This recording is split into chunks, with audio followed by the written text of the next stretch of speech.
San Diego, it's time to fire it up. From the beaches to the ballparks, from the Gaslamp to North County, no one knows America's finest city like he does. You can't just punt on a Manny Machado prime year. He's a fourth-generation San Diegan, born and raised in the heart of this community. Passionate, opinionated, and always bringing you the real talk on your teams, your city, and everything in between. Braden totally knows his stuff. He's ready for the next step. That guy is good. Live and local, it's the Braden Surprenant Show. But I think Braden's one of the up-and-coming young stars in the media game in San Diego. Now, here's your host, Braden Surprenant.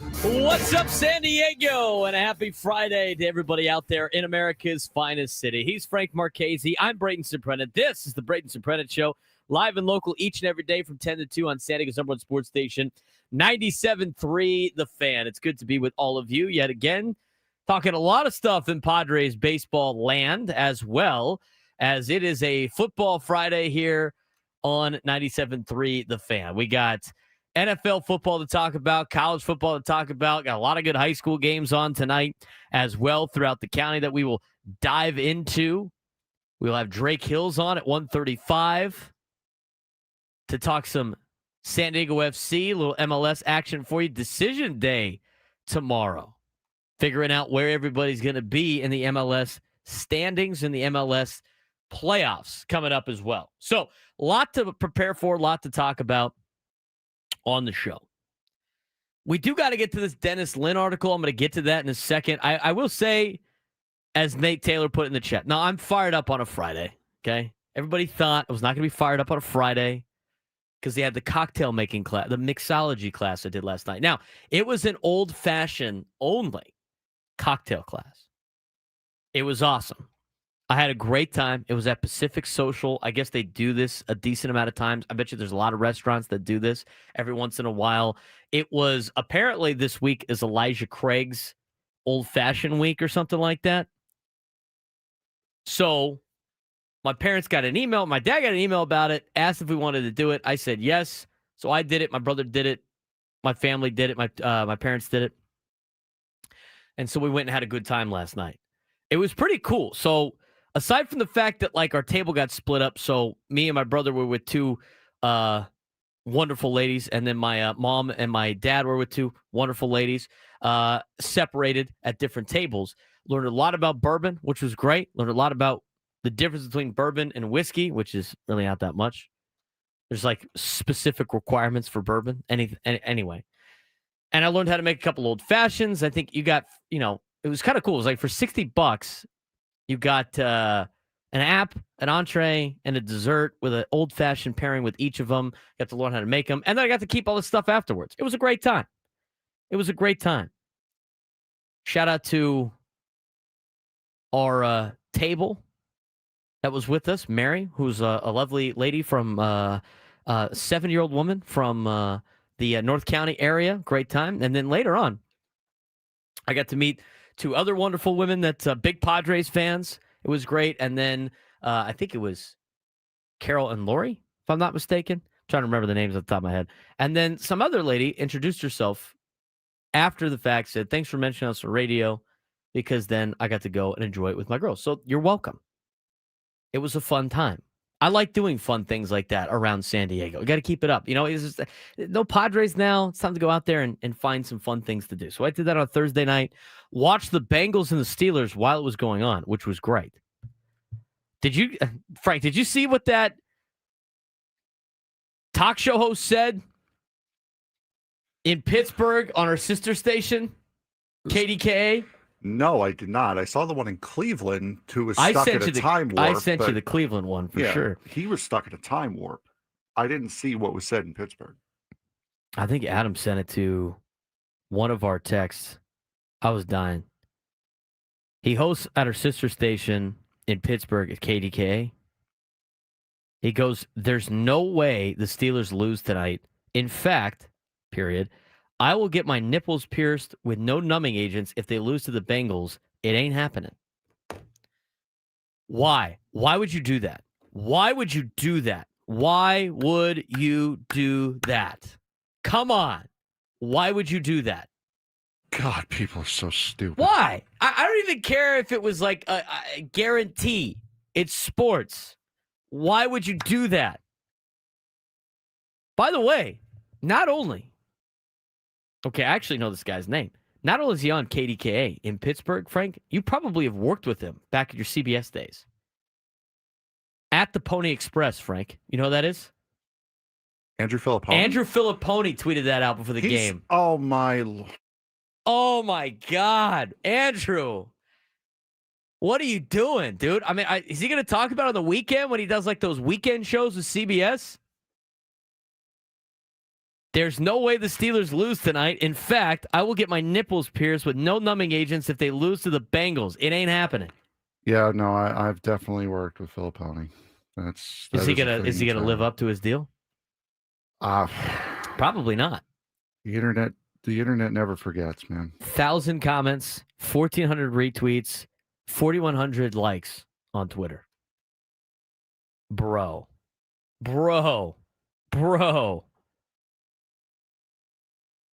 That is amazing. What?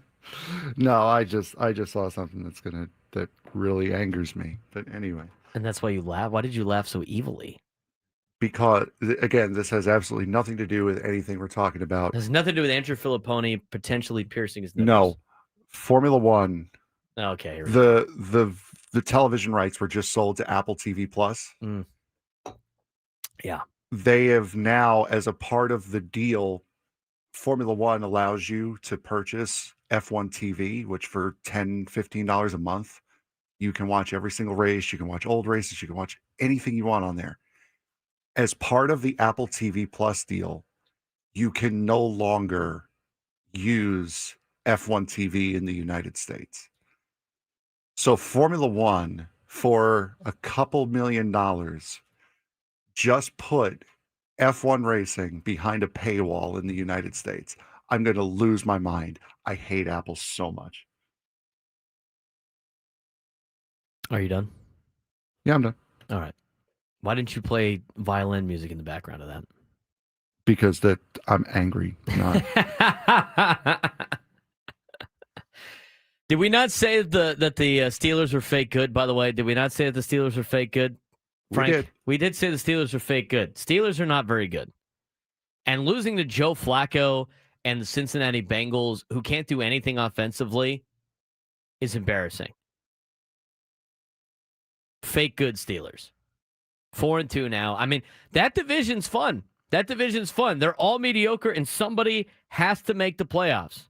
Somebody has to make the playoffs in the AFC North. And you know what? Don't count them out, Frank. The Baltimore Ravens are favored to win every game from here on out, playing teams that have combined won 9 games the rest of the year. Awesome. That's great. They got the Jets every week, I guess. They probably have to play the Jets. Baltimore is 1-5, tied with Cleveland in last place in the AFC North. The Bengals are 3-4. They're right there, knocking on the door with the Pittsburgh Steelers, who are 4-2. Baltimore's remaining schedule. Here's who they got. Baltimore's got the Chicago Bears, who have been better, but they're still not very good record-wise. Again, these teams combined have only had 9 wins in their next handful of games. They got the Bears, the Dolphins, the Vikings, the Browns, the Jets, the Bengals, who just won, Steelers, Bengals, Patriots, Packers, Steelers. Ravens might be back in the race. Nick DiNucci's Ravens might be back in the race. Thursday games are usually a bust. That was pretty interesting last night. But you know what? Nate pointed it out. Who wore the yellow pants last night, Frank? Exactly right. The Pittsburgh Steelers. See that? What did they get? A fat L. Mm-hmm. Hold this L. Incredible. Oh, we got an update from Andrew Filipponi, too. Uh-oh. Adams just sent it to us. Great. Do you want to go find the video? I got to hear what he's got to say. Oh, gosh. I got to hear what Andrew Filipponi's got to say. We got to probably listen. I don't know. See, he should be smart enough not to use any curse words since he's on the radio. So I don't want to just air it. You would think that. I don't just want to air it. So we got to find it, and we got to watch it during the break, and then we got to come back and play it if it's worth airing. Brother's tweet just says breaking a special announcement on my nipples. What a great tweet that is. No context, sports talk radio. What a Andrew headline, Filipponi. dude. Homer Simpson backing back into the bushes. Facts. All right. We do got to dive into some interesting news about the Padres. Again, this is why our promos this week have not been like, I don't know, talking about what we're actually going to talk about on the show. Because the Padres just keep it interesting, baby. They just keep it interesting. Dennis Lin had an article with contribution, or, it could have been let me look and see exactly what it is. It's an article by Dennis Lin and Ken Rosenthal. So they both contributed to this article about A.J. Preller. We talked about earlier in the week how Jeff Sanders reported that it is expected that A.J. Preller is going to get a contract extension. It was expected that he was going to get one relatively soon. Dennis Lin has not reported that. Dennis Lin both times has talked about how there hasn't been really a guarantee that he is going to get a contract extension.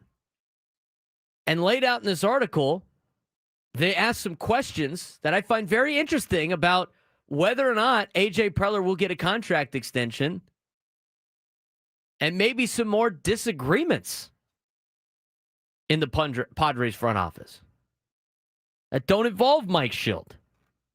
It's a very interesting article from from Dennis Lin talking about A.J. Preller with contributions from Ken Rosenthal or vice versa. When we come back, we're going to talk about it.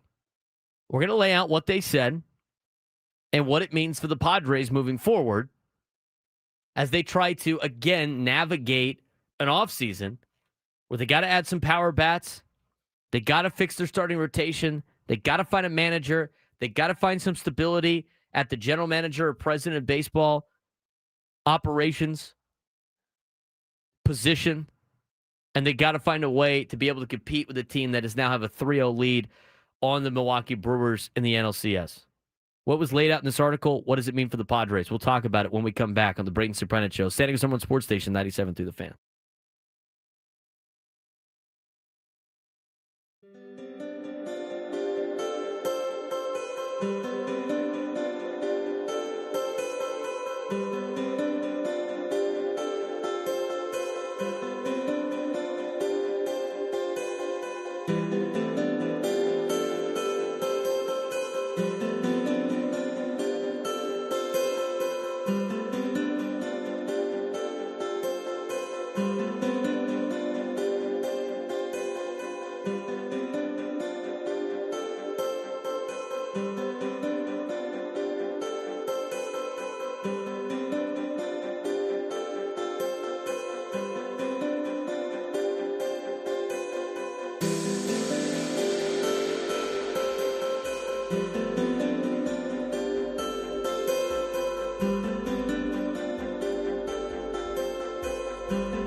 All guests on 97 through the Fan. Join us via the David P. Shapiro Fan Hotline, facing criminal charges. Trust David P. Shapiro criminal defense attorneys, helping clients regain control since 2010. Visit davidpshapirolaw.com. Gwen and Chris have a new YouTube page. Yep, new YouTube page, new show Twitter page, like us. So I'm we gonna all say- have Right. all of our shows have now their own YouTube pages and their own Twitter pages. I'm just going to say it right now. We're going to see how cool Gwen and Chris really are. I'm going to tell you to go subscribe to Gwen and Chris. Now, if they don't do that for our show, I'm going to be a little upset. But Gwen and Chris, you can subscribe to Gwen and Chris on YouTube at Gwen and Chris SD. If you go youtube.com/at Gwen and Chris SD, you will find their YouTube page. Click the bell. I just did. I did it myself. I'll even unsubscribe for a second to see what the subscription button looks like. It'll pull up Gwen and Chris's page. It'll say Gwen and Chris, and right underneath it, it will say subscribe. And then you hit this black button that says subscribe, and boom, all set, ready to go. And guess what? You could do that with our show. Follow us on social media at B_SURP, at BSURP. You could follow the station at 97.3 The Fan SD. You could also follow our show at B_SURP show. And we're also on YouTube. We have our own YouTube page. We broadcast this live. For months now, I've talked about how these videos I have, I don't know when I'm going to get to those, but I'm going to put those on there. I'm going to put those on there. Now, you could follow up, you could subscribe to our page at B_SURP. Go to youtube.com/at B_SURP, and you can hit subscribe. Do it. Do it. Do it. There's a lot of different do it's you can say from a lot of different movies. Do it. But you should do it. All right. So, some housekeeping on that. We got the update from our colleague. I guess I could say colleague. He works for Odyssey. He gets the same direct deposit from Philadelphia that we do. He is a colleague, Andrew Filipponi. We're going to get to him later on. Andrew Filipponi thought it was cool. I don't know why anybody would do this. I would never do this. I almost caught myself from doing this literally before the show started, Frank. Frank knows what I'm talking about. We're not going to bring that up. And I was like, you know what? If this particular team loses, I would. And then I stopped myself. And you know what I did? I said, I will be very upset. That's what I said. You know why? Because I don't want any of this stuff to happen. I've seen it too many times. There's too many bets like this that are absolutely awful. Absolutely awful. My buddy did the same thing. Our guy Perez did the same thing with before the triple play last year, 2 years ago, whatever it is now. He texted us what he was going to do if they turned a triple play, and then bang, it happened. And I was like, oh boy, here we go. You speak things like that into existence. It's going to happen. Yeah. But it's only the things that are crazy. Like if you do something that you secretly don't mind doing, it's not going to happen. But Andrew Filipponi last night thought the Steelers were going to win so bad. It's so much guarantee that the Pittsburgh Steelers were going to beat the Cincinnati Bengals on Thursday Night Football with Joe Flacco at quarterback for the Bengals. He said he would get his nipples pierced without any, what did he say? Numbing agent. And he's now giving us an update on that. Our colleague, Andrew Filipponi. He's probably doing it for the bit. But you know what? I'm not willing to put something permanently on my body for a radio show bit. Are you, Frank? I don't think so. Should we just play it now? We have it ready. It's only a minute. All right. Here we go. Here's the update from Andrew Filipponi about his nipples being pierced. All right, let's set the record straight. The entire sports world is talking about, of all things, my nipples. So here's the deal. The phrasing. I am a man of my word. I am going to get my nipples pierced. Why is he breathing so heavily? When it happens, how you can watch it, how you can be a part of it. All that stuff is going to be discussed at 2:00 on the show today. But believe me on this, I'm not getting off scot-free. I'm not buying my way out of this. I'm not welching on a guarantee or bet. Mike Tomlin did this to me, and I'm never going to forget it. And I'm going to have a permanent marking on my body to remind me at all times not to trust his defense and his teams in certain situations. But it's going to happen, and you're going to learn more and find out more about it at 2 o'clock today. 93.7 The Fan, 93.7thefan.com. All right. The reason why he's breathing so hard is because he's realized that he's worked himself into a shoot, and there's way too many people out there that are not going to let this slide for him to just be able to back out of it. And he's not just a local guy in Pittsburgh. He does national radio, too. His following's huge. There's going to be people tuned into that. I will not be one of those people. I don't care that much. And it's in, 36 minutes? Why would you tell people where to go? Keep them here. We will simultaneously be airing the nipple piercing of Andrew Filipponi. He's not doing it today, though. He's going to announce it's like Bro doing. said, if you want to watch and be a part of it, what is wrong with you? Padres diehard said it in the chat. Pause, dude. Pause. Yeah, exactly. Excuse me? No. Phrasing. I don't want to be a part of it. Absolutely not. This is why you don't make bets like this. This is crazy. This is why you don't make bets like this. This is nuts. I've seen too many things of shoving certain items in certain places, bets. I've seen too many. I mean, if you're going to make a bet like that, do it like, I'm going to spend an entire day at Waffle House for 24 hours. I mean, do something like that's kind of funny, but also not like permanently damaging to your body, like tattoos. The tattoo thing is crazy to me.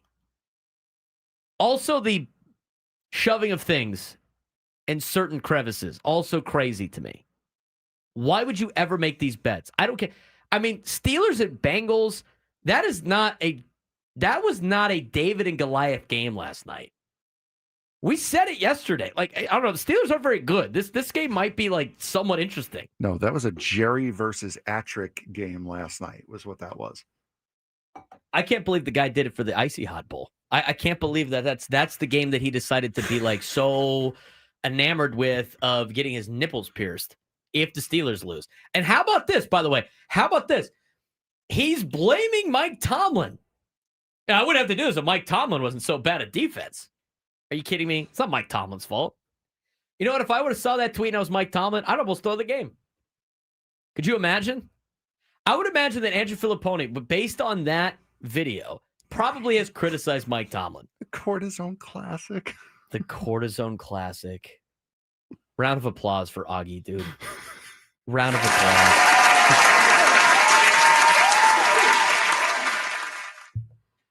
Yeah, Juan knew it. The guy was already going to do it. Guy wanted to do it. You know what? I'm almost convinced that Andrew Filipponi wanted to get his nipples pierced, and his wife said no. So he made it this bet a reason to try to get it. And he's like, oh, sorry, I got to pay off the bet. Otherwise, I'll lose my credibility as a radio show host, as a talk show host. Unbelievable. Stop it. Stop it. All right. When we come back, we're going to get to the Dennis Lynn article about the Padres. We had to just get that out of the way. I just had to get it out of the way. I saw it last night. I didn't know if there was an update. We got sent the update. We played the update. There it is. I want to give a shout out, by the way, to our boy Johnny Frank. Our guy Johnny, who's usually joining us in the chat. Okay. Him and his boys, the Maulers, are playing at Worlds. My guy Ryan's on that team too. Softball, I guess we're talking about? Yeah. Okay. The Maulers are playing at Worlds in Las Vegas. Worlds BLD Vegas. Let's go. The Maulers D. Good luck. Men's D. Going out there. Good luck. I saw the Ryan. So Ryan runs the he's one of the league directors at the Sportsplex. He plays on the Maulers team with our boy Johnny. And there's a lot of Poway Sportsplex guys on this team. So good luck to them this weekend at Worlds. They got cool uniforms. But anyway, I saw the post. They were all hanging out. In that case. Yeah, I saw the Instagram post that they were getting ready. And Ryan's got the Braden Surprenant show shirt on as they get ready to go to represent the Maulers and say, you know what, representing the boys. I like it. If you're going to wear the Braden Surprenant Show shirt, now you got to win. That's what I got to say. Now you got to win. So good luck to the Maulers this weekend in Vegas. Johnny, Ryan, keep it healthy. Don't pull any muscles. And the next post on Ryan's Instagram was literally a Theragun, and it said, if I'm posting this, our team is old. Now, late 30, early 40-year-olds out there competing in the men's D division for softball. So good luck to the Maulers. Pause one. All right, when we come back, we'll take a look at this Dennis Lynn article about A.J. Preller, Eric Grupner, and the Padres front office. It's Braden Surprenant Show continues. San Diego Summer Sports Station, 97 through the Fan.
10:34 on a Friday morning. Get ready for a fun weekend. Should be good weather this weekend. It'll be a little bit cooler, but it will still be nice here in America's finest city in San Diego, California. You know it's good. Every time we had Anders Dreyer on yesterday. What's your favorite thing about San Diego? Oh, I love the beaches. The beaches and the weather. I mean, if you're somebody from like Denmark, right? And you get to play professional soccer in the United States, you get to play in San Diego. That's got to be like so awesome. Well, we had the goals head coach on too. The guy's from like Minneapolis. He gets to be a head coach for hockey, and he gets to live in Southern California. Home opener tomorrow, by the way. Home opener tomorrow. We'll see Sandy the goal for the first time with Gulliver. Sandy and Gulliver. How about it? They did something interesting. I just saw. They put it out last night, I think. This is their 10th year anniversary becoming an AHL team. Where that 10 years have gone, I have no idea. That makes me feel old because I was in college when they came back. I remember going. So did Anders Dreyer making me feel old by saying, I'm 27. I'm one of the older players. Sorry? That was just rude. That was rude. Absolutely. I remember going to the first Gulls game when they came back. But in their X logo, the blue X for the 10 years, they have all the names of their season ticket holders in the X. So they'll be on the center ice logo every single home game this year, which is really cool. But as part of the Roman numeral X for 10? Yep. Are you good with Roman numerals? I was always good with Roman numerals. I don't know why, but when we did that in school, it was like, this is an easy A. Like I got it up to like 40. Then when you start throwing V's, then when you start throwing L's and stuff in there, you lose me. I'm gone. L's is 50. No, I get it, but like I get if it's IV, I know that's 4. Correct. VI I know is 6. Like I get that. So so why wouldn't you get it with the L? It's the same thing. L just represents 50 instead of V representing 5. No, I understand that, but you don't use Roman numerals all the time. So when you think about it, it's like, wait a minute. Like I got it when you get to 30, and then when you get to like 40, that's where you start losing me. Happy Aztec Friday, Frank. Aztecs will play college basketball tonight. Yes, UCLA. Exhibition game against UCLA. I love the fact that these exhibition games now, you can now attend. Remember there used to be like these secret scrimmages, and then you'd have like a reporter there. Word was that San Diego State actually beat UCLA by 10 if they were keeping score. Ha, ha, ha. Now we don't have to do that anymore. We can just go physically watch them. Meanwhile, UCLA's report was that San Diego report is nonsense. We beat them by 30. That's right. If we were keeping score. Ha, ha, ha. Everybody won their scrimmages against the teams. And then I knew it was kind of BS because then I was watching, TCU basketball apparently was winning all these games. And then all of a sudden you watch them in the regular season lose to Southeastern. And you're like, did you guys really beat Texas A&M? Like, are we sure about that? Like, where was that team? Why didn't that team show up tonight? But now you don't have to. Our guy Sushi Sam, by the way, is going to be in attendance in his floor seats. He has the fancy seats, Frank. Why you gotta rub it in? He put in the thing. Find me on the floor. I saw that. He's got the fancy seats. I've said this before. I'll say it multiple times. Going to an Aztec game with Sam is interesting because everybody in that building knows who he is. He's got players dapping him up on the sideline. They all know him. Miles Bird, like straight up. Oh, what's up, Sammy? When I went with him, I shook Agwek Arope's hand because he knew Sam and he called him Sammy. Wow. I'm like, that's Agwek Arope. How about that? Aztec lore, Sam. Sushi Sam is the Aztec president. You know what? I haven't seen him and De La Torre in the same place at the same time. Could be true. Could be true. All right, let's talk about the Padres for a second. So we had another article come out. Oh, I got sent the, that is sweet. Squirrel. Our boy Double D from the Goals sent me the mid-ice logo. Yeah. That's awesome. It's got all the names on really there. Cool, yeah. It's super cool in the Roman numeral. X for the 10 years. That's well done. That is well done. Phenomenal job, Derek, and everybody else with the Goals. Round of applause. Go get a dub tomorrow. against the Henderson Silver Knights. All right, let's talk about this article. Okay, we've had articles about they are the gift that keeps on giving right now. I thought for sure we'd have to tread water until at least Padres-related information until at least the end of the World Series, which was going to be around Halloween. And then once you make it to November, it starts to, the 5 days after the World Series, you can start talking about free agency and everything like that because it opens up. And then you build into the winter meetings at the beginning of December. You make it through that stretch. You get to the holidays, right? Makes it easier. And then it's just January you got to get through. You're not talking about Padres baseball. Those are the days where it starts to get mundane. And then you get close. So once February rolls around, you got pitchers and catchers reporting. But we have had a lot of news. Mike Shildt announces retirement on Monday. Then on Tuesday, we had the press conference, Zoom conference. Then on Wednesday, we had the article about Mike Shildt and how he handles, what it was like working for Mike Shildt as laid out by Kevin Acee. And then yesterday, some little bit of aftermath of that. We had the kind of news about Albert Pujols, not really. And then last night,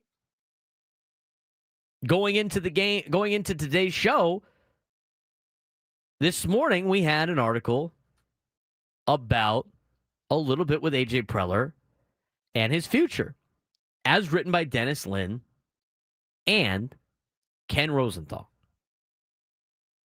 This is what the article talked about. AJ Preller is entering his final year of his contract with the Padres. We all know this. Despite back-to-back 90-win seasons and record-breaking attendance, his job security is in question, as laid out in this article. Reports indicate a new extension is possible, but not guaranteed. That conflicts the report from Jeff Sanders, does it not, Frank? Kind of directly. That's a direct, opposite of what Jeff Sanders said earlier in the week, saying that was almost imminent that he was going to get an offer. Not that he was going to sign a contract extension, but that he was going to get an offer. Reports indicate a new extension is possible, but not guaranteed. I guess that kind of says what Jeff Sanders was saying, though. Right? He says it's likely going to happen. Well, something likely going to happen, Frank, doesn't mean it's actually going to happen. So it's kind of vague right now whether or not AJ Preller's going to get a contract extension. This comes amid the Mike Shildt sudden resignation, reportedly after tension with coaches and members of the front office. Now, again, I think he was retiring regardless. Like we talked about this week. Mike Shildt being done with managing because of XYZ can be true, as well as he did not, he just wasn't super nice to his staff. I'll just put it that way. Padres leadership dynamics have shifted dramatically since Peter Seidler's passing in 2023, altering who really holds power at the top. Now, then they talk about maybe a little bit of a rift between Eric Greupner and AJ Preller. Now, that's not what they said. Both Eric Greupner did not comment on this article, and AJ Preller went out there and said he's got a good, strong, productive relationship with Eric Greupner. So this is what it was said in the article. Also, it mentioned CEO Eric Greupner quietly received a multi-year extension and owns an equity stake in the team. That is reported by Dennis Lin and Ken Rosenthal. Sources describe rising tension between Greupner and Preller despite their public claims of, quote, a strong, productive relationship. This is what's getting reported. I'm just telling you what's getting reported. Greupner's influence reportedly outweighs Preller's now, especially in big organizational decisions.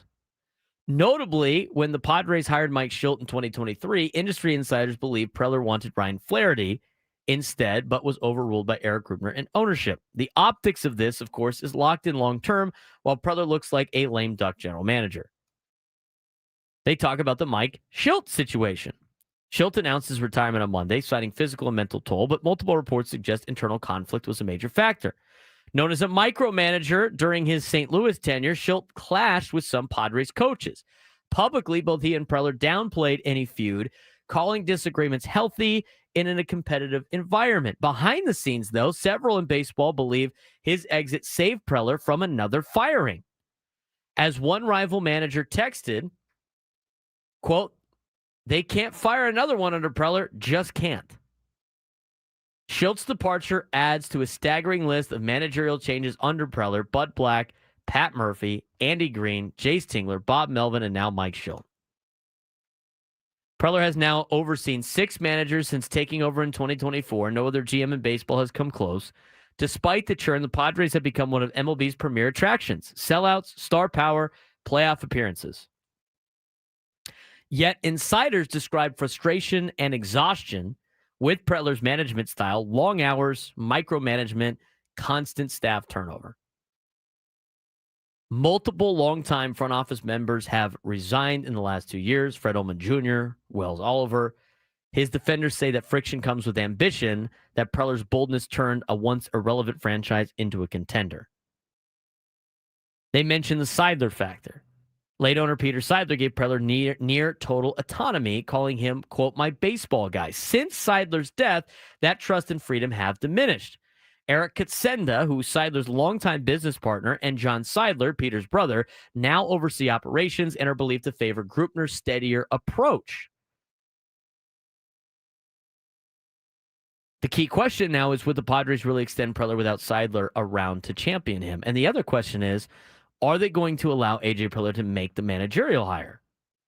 Preller has already begun the search for the next Padres manager, and Ryan Flaherty is expected to be a top candidate, but the optics are complicated. Would ownership let Preller hire another manager if his own future isn't secure? And one Padres official admitted, quote, in this article, in a perfect world, you want matching terms for the general manager and the manager. Without that, it risks creating a lame duck general manager scenario that could destabilize the franchise even further. Here's what's interesting to me about this. And I heard Ben and Woods talking about this with Mike Schilt, right? About him leaving, and there was like all these problems behind the scenes, and they said, well, like, he still won. So you can't, like, discredit how they were able to get the results. But this paradox is interesting. Like, the Padres have never been more relevant or profitable. And apparently, it's just more internal potential chaos from what we're reading. On the field, 180 wins in 2 seasons, consistent playoff contention. Off the field, 3 executives, 6 managers, and a changing power structure in just 2 years. And you think about what they've done. Like, there's obviously some type of rift or conversation. It's not all not everybody's chummy. Now, here's the thing. You're not going to be like that in any aspect of work, right? Like anywhere, anybody that works, right? You're there to do a job. You're not necessarily to be friends with everybody. You can be cordial. You can be nice. It's called being professional. There's nothing in here that says that our organization is not doing things professionally. None of it. Everything's professional. And the fact of the matter is, both sides of this entity, right? Eric Grupner is doing a great job of making money for the Padres. His results speak for themselves. A.J. Preller has done a great job of winning baseball games. The results speak for themselves. So despite all of this that is getting reported about the Padres' internal workings, they've never been more profitable. They've never sold out as many games. They've never been more the talk of San Diego. Those are all things that Eric Grupner's job is to do. And then on the other side, the Padres have never won this many games in like back-to-back seasons. They've gotten to the playoffs 4 of the last 6 years, which, by the way, before that period of time, they had gone to the playoffs 5 times in 50 years. And the Padres finally have superstars and people on the team that fans want to watch. So in terms of like overall goals, aside from the World Series, they're achieving both sides of what is a baseball business. Winning games, pleasing fans. Now, a lot of people are upset they didn't win a World Series, but you know what? It's still better than what it was. Winning games, pleasing fans, making money. They're doing all 3 of those things, which is interesting that they're able to do that despite maybe some internal rifts within the organization. Now, A.J. Preller said that he has a good working relationship with Eric Grupner. But it's interesting to see how this is going to play out. Now, this is all being reported from Dennis Lin. This is not like rumblings that I've heard or anything like that. I'm just telling you what's being reported. But even if there is some type of rift, the Padres have done well in acquiring talent. They've done well in filling out the seats. They've done well in winning baseball games. They've done well in making money. They've done well in making Petco Park like the best place to be in Major League Baseball.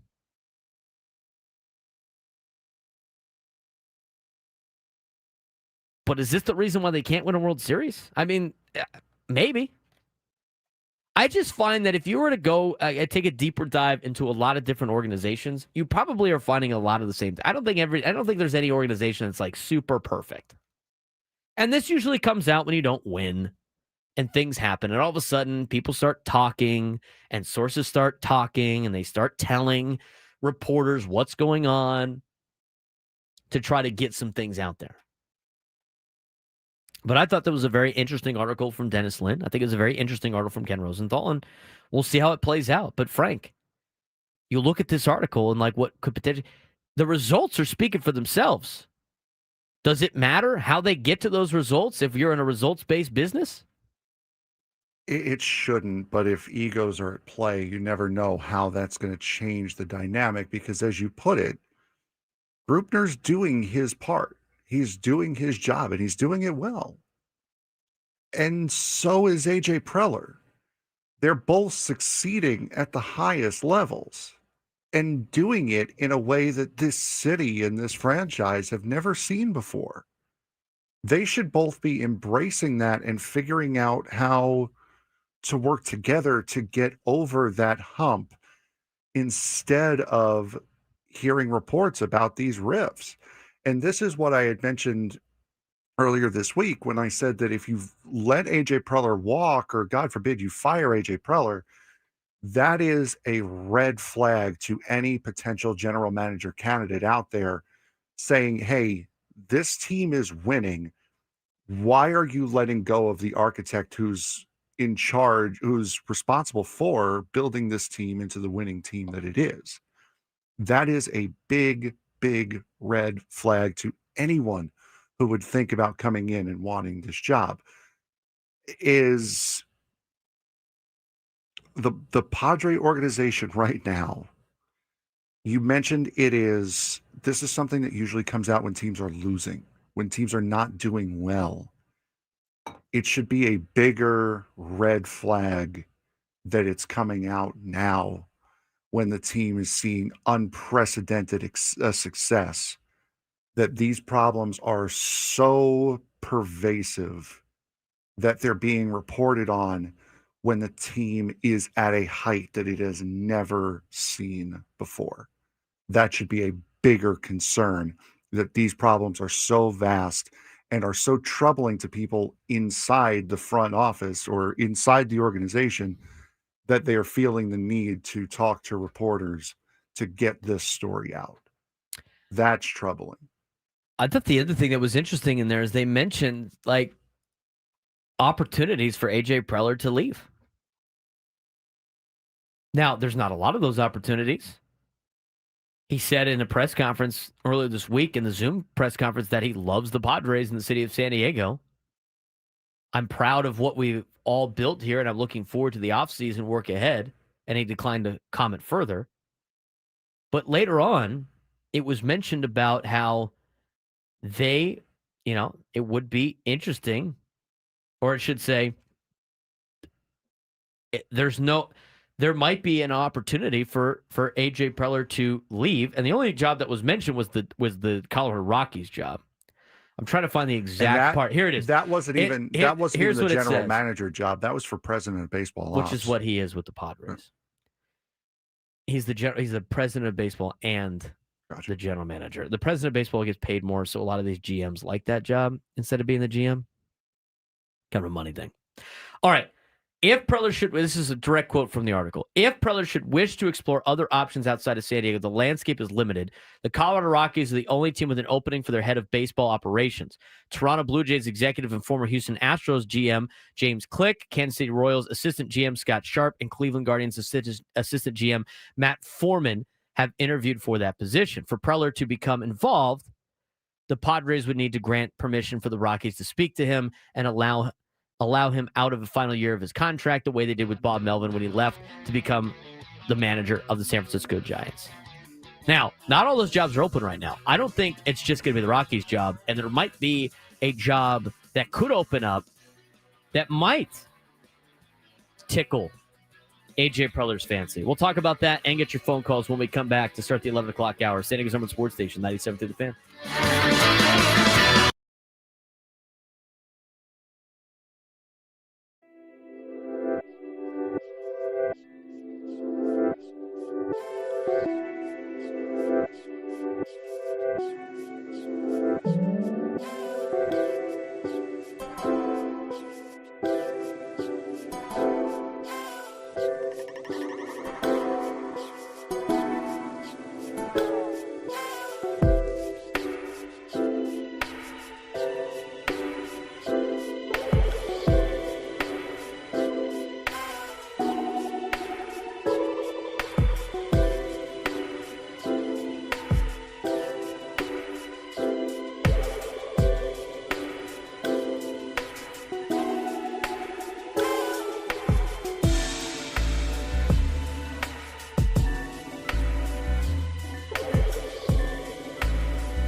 All guests on 97 The Fan join us via the David P. Shapiro Fan Hotline, facing criminal charges. Trust David P. Shapiro criminal defense attorneys, helping clients regain control since 2010. Visit davidpshapirolaw.com. I love our boy Richard Padilla in the chat, dude. He's Richard from San Diego, went to Chula Vista High School. He's a diehard Chargers fan, state of Chargers fan. He will defend his Chargers. I appreciate him listening to our show every day. Because he knows, I know he knows, that if they were still here, Frank, if they were still the San Diego Chargers here, our shows on Monday would be fire. Oh, they'd be fire. They would be so fire. Justin Herbert would not be my favorite player. I do love me some Justin Herbert. But I'm a defensive guy at heart. I can't have a quarterback be my favorite player. Can't have it. I was a huge fan of Justin Herbert until he made one fatal decision. What was that? Brother cut his hair. True. That was the worst thing he could have done, was cut his hair. Yeah, by the way, also, Richard, there's like 4 TCU kids on that team. Probably one of those guys would probably be my favorite. I will not stand for Quentin Johnston slander, by the way. I will not stand for it. I will not stand for it. Or my guy Darius Davis. I think they got another try. They had a couple other guys before. Rams have a guy that I went to. Rams have Joseph Noteboom, who I had a sales class with at TCU. Good stuff. All right. 833-288-0973. 833-288-0973. Weighing in on some of the stuff in the Padres.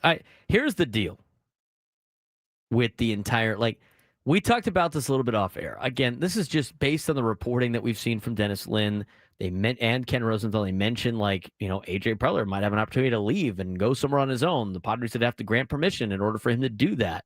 Right now, the only job available for something that is currently his job would be the Colorado Rockies. Now, that being said, what if Brian Cashman got let go? Do we think Brian Cashman's going to get let go? Do we think the Yankees would potentially hire A.J. Preller? I find it interesting. He is from New York. I do think that's something to keep an eye on. 833-288-0973, 833-288-0973. David Vu, were you there when D. Winters was there? No, I left before. I graduated in 2017. D. Winters was just on the team 2 years ago. D. Winters doing well in San Francisco. Go Frogs. All right. Big game. Hey, big game against David Vu's Baylor Bears this weekend. 9 in the morning. Purple chrome helmets are back, Frank. That's what it was. I saw that. That's what it was. Out on the mouse even more now. Especially since my friend was like, those are the helmets we're missing? I said, yes, those are the helmets we're missing. Have to watch it on TV instead. R.I.P. All right, let's get to the phones. Kevin in Chula Vista will start things off as the leadoff hitter on the Braden Surprenant Show. What's going on, Kevin? Yeah, hey, happy Friday to you, Braden, and thanks again for a few moments here. This whole dispute, and that's what it is between, AJ and Eric Rubner. It's gone on for a while. I think we've all heard this and known this. Looking at this just from the bean counter point of view, if you give me a moment here, Eric Rubner, he sees all of the money coming in and he sees all of the money going out. That's what the CEO is responsible for, obviously. So when he looks at the bottom line, and, it's not just the contracts that he has to deal with. He's got to deal with the total expenses of the team. He's got investors that are owed money as well. And so I'm sure when he looks back at AJ and says, hey, look, I've got a finite resource here. I don't have much of a television contract anymore. So, we're going to have to do things differently, much differently. And I think that the discussions that they've had around the table would be most fascinating, because that's where this franchise is at this point. This is not, in my opinion, I've done a lot of studying on this franchise. They are not a deep pockets franchise. And so it's difficult for these two guys to exist, because you've got AJ, who is just basically, the Clint Eastwood of the major league presidents of operations, whatever you want to call them. And that's got to be a difficult relationship to handle day in and day out. And I'm sure that there's a lot of interesting discussions about why players are getting dumped out, how much dead money that this team has faced. The bigger problem, and I'll end up with this. I think if I'm the CEO and I'm looking at the long-term contract obligations that they've gotten themselves into, and this comes from AJ and Peter in some respects now, that's got to be frightening to any CEO. And so I think that's where all of this is coming from. Well, I do believe that, Kevin, and I bet you there's a lot of situations in which the CEO and the president of baseball are in disagreements because their jobs are naturally kind of opposite, right? The general manager and president of baseball job is the dreamer job of trying to find all these different ways to bring in players and are constantly asking for more money. The CEO is in charge of money. He's got to make sure that the franchise is being run and they can sustain the spending. And if both of them are trying to do their job to the best ability, there's going to be some rift. 833-288-0973, 833-288-0973. Jamie in San Ysidro, what's going on, man? Good morning, fellas. How you doing? I'm doing well. So I heard in both of these instances there was micromanaging going on. So when AJ Preller micromanages Mike Schilt or anybody else, when you hire these people, you have to hire them and trust them. If you're going to micromanage them, that's going to cause a poor work environment. Same with Schilte. Schilte came in, he had a lot of people already there he couldn't replace. He kept a lot of people, and either you keep them and trust them, or you have to get somebody else in there. So if you're micromanaging and complaining or stepping in and doing things instead of what they're doing, that's going to cause problems. And I don't know if that's exactly the case with Preller, but I could definitely see it being an issue with Schilte and Preller if that's what they're really doing. I can see it too. I mean, like I said, just the jobs in general are kind of conflicting jobs. You got a job that's supposed to get big talent and trying to make the Padres as best as possible. And what hampers that job? Money. Meanwhile, you got another job that is in charge of trying to make as most money as possible. And you know what gets in the way of that? Expenses. And what's the most expensive thing for Major League Baseball teams? Their roster. Their roster is the most expensive. So it's only natural that, there's got to be a little bit of a rift between these two. But they, I think, have done an impeccable job of overcoming said potential rift. And I don't think any of it's personal. I think it's mostly just has to do with the jobs that they have to complete. And it gets frustrating when the other is preventing you from doing said job because their job is basically trying to prevent you from doing your job. And I think both Eric Grupner and AJ Preller have done their job. Eric Grupner has gotten the ballpark and the money coming in, and AJ Preller has invested the money that he has gotten into a competitive team.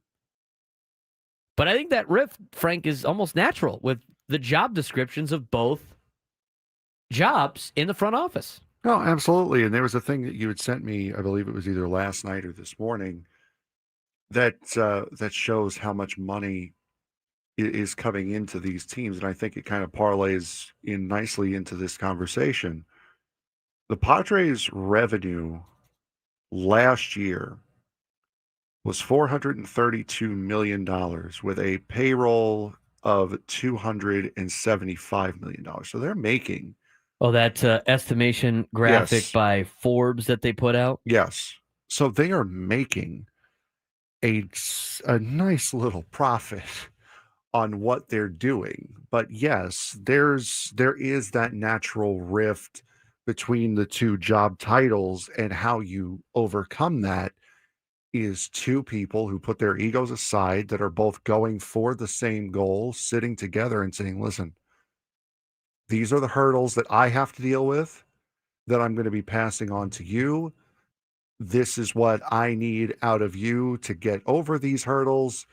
Let's have a conversation on how to do that the best we can together.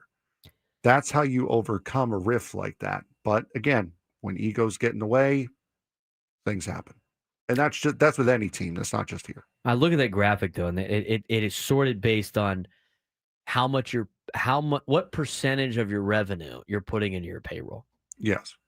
The Padres they're the 6th highest spender in Major League Baseball in terms of percentage of how much they make into their payroll. They are committing to trying to win in terms of their revenue. So again, and as argument, revenue is not profit. There is a difference. Rounding up 64% of the number 63.8. Remember, but revenue is what for all the at least if I can remember correctly from my accounting class. Revenue is the money you bring in. Yes.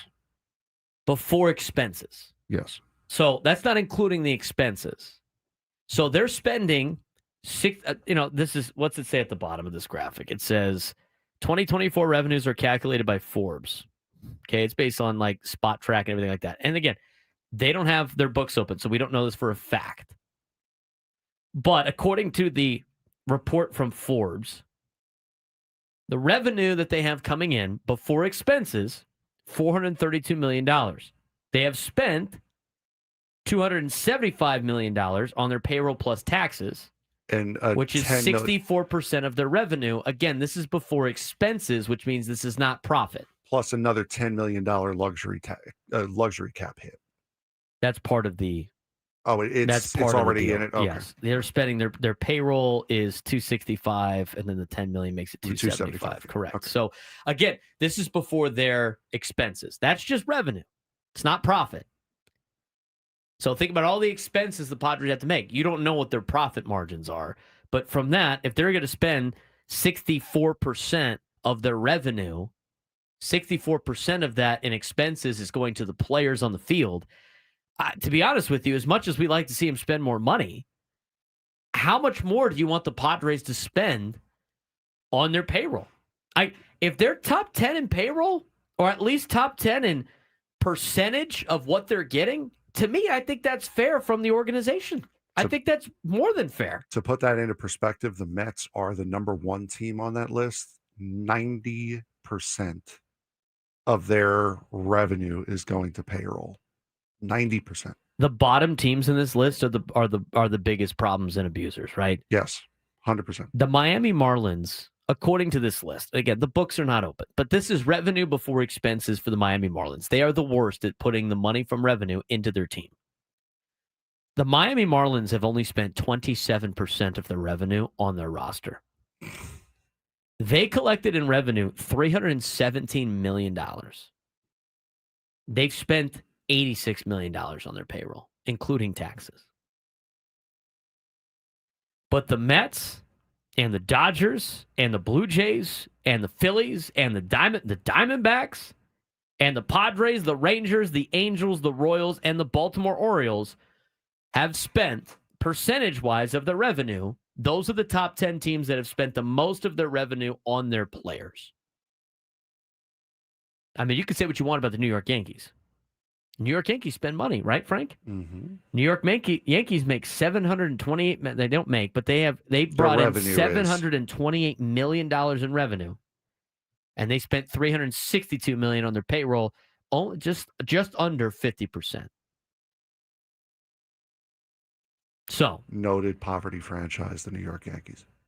Yeah, Mets put their money into their team. They just put it in all the wrong players. Put in the wrong players. That's another battle that you have to deal with. And while Frank cries in his beer, we're going to take a quick break. When we come back, we'll kind of look at this because it impacts the NLCS. It's an Arnold Palmer, but close. Crying in your beer sounds funnier. 833-288-0973, 833-288-0973. Let's talk about this NLCS. It's a 3-0 lead for the Dodgers. Dodgers winning in 4 games with their payroll. This is a major black eye on Major League Baseball, but it's not really the Dodgers' fault. Not when you look at this particular sheet. We'll talk about it when we come back. Life's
You can't count on much, but you can always count on Sundays with the NFL on CBS and Paramount Plus. Stream your local NFL game live every Sunday, all season long, starting at just $30 for your first year. That's like $250 a month.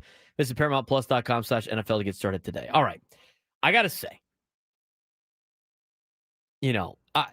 let's talk about the NLCS for a second. By the way, what a great crowd yesterday for the NLCS, Frank, huh?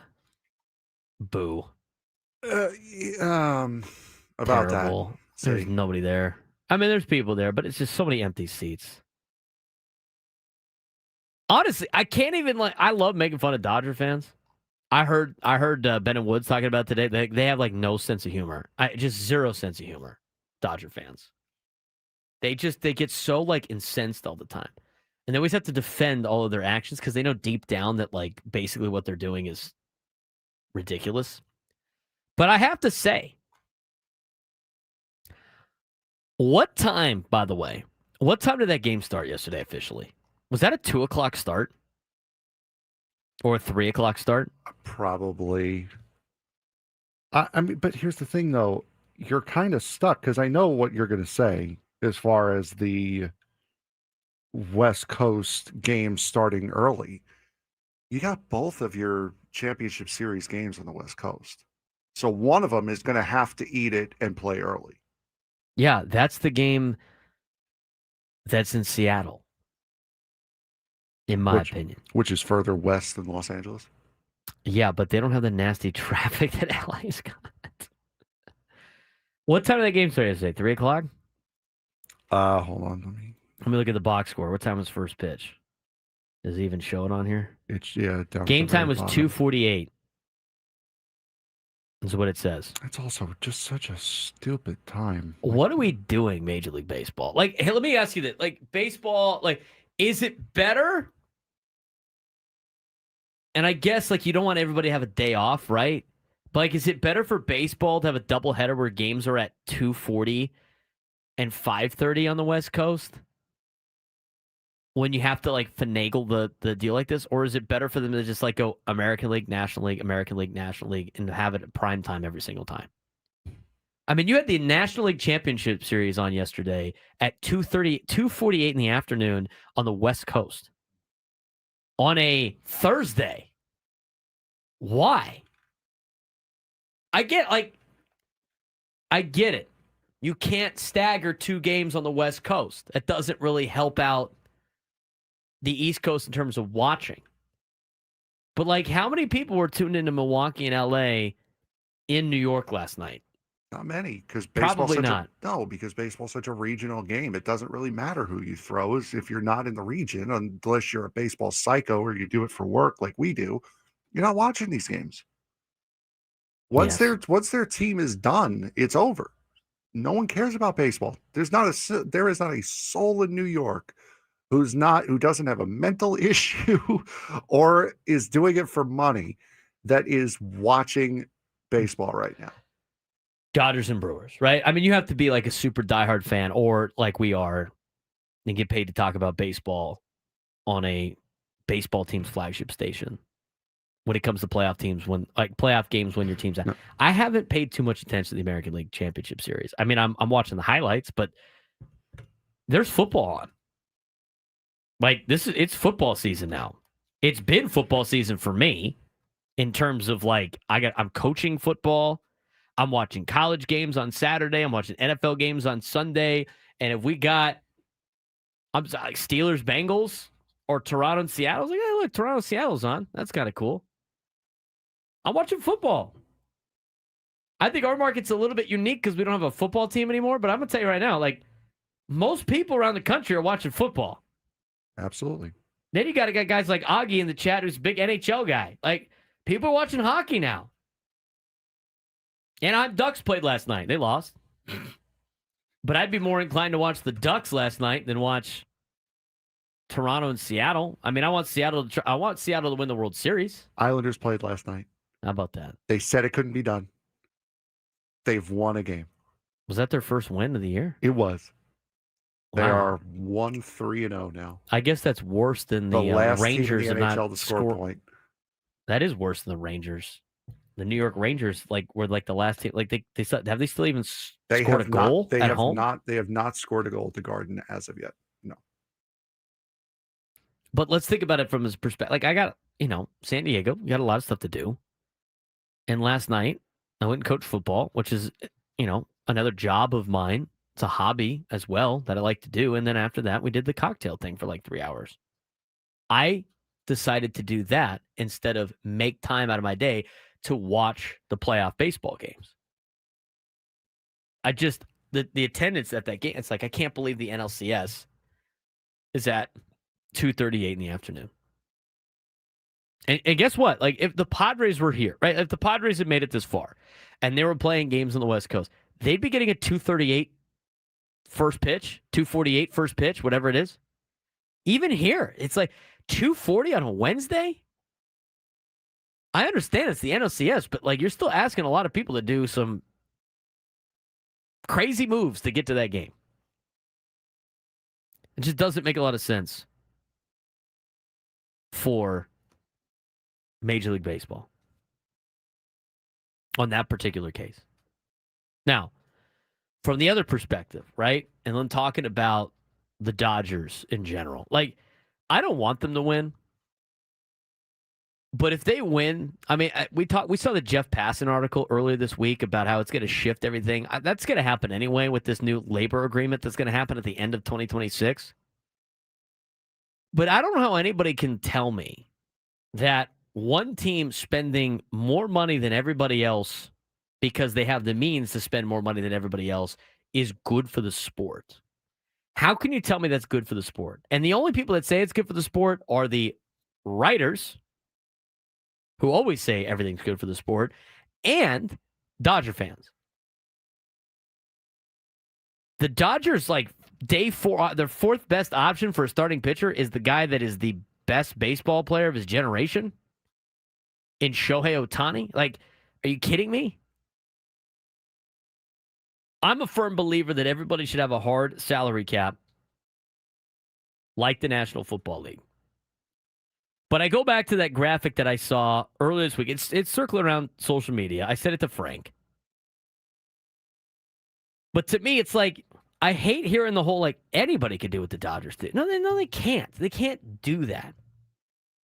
The Dodgers' revenue of $752 million is, like, number one in baseball by a lot. Not everybody can do what they do. In fact, their payroll and luxury tax and their taxes equal $549 million. $549 million. Let me ask you this question, Frank. If you're a team that makes $432 million in revenue, can you spend $549 million on player salaries? Is that possible to do? Yeah. You could do that. Yeah. Oh, yeah. Okay. If you're the Toronto Blue Jays and make $387 million in revenue, can you spend $549 million on your payroll? Yeah.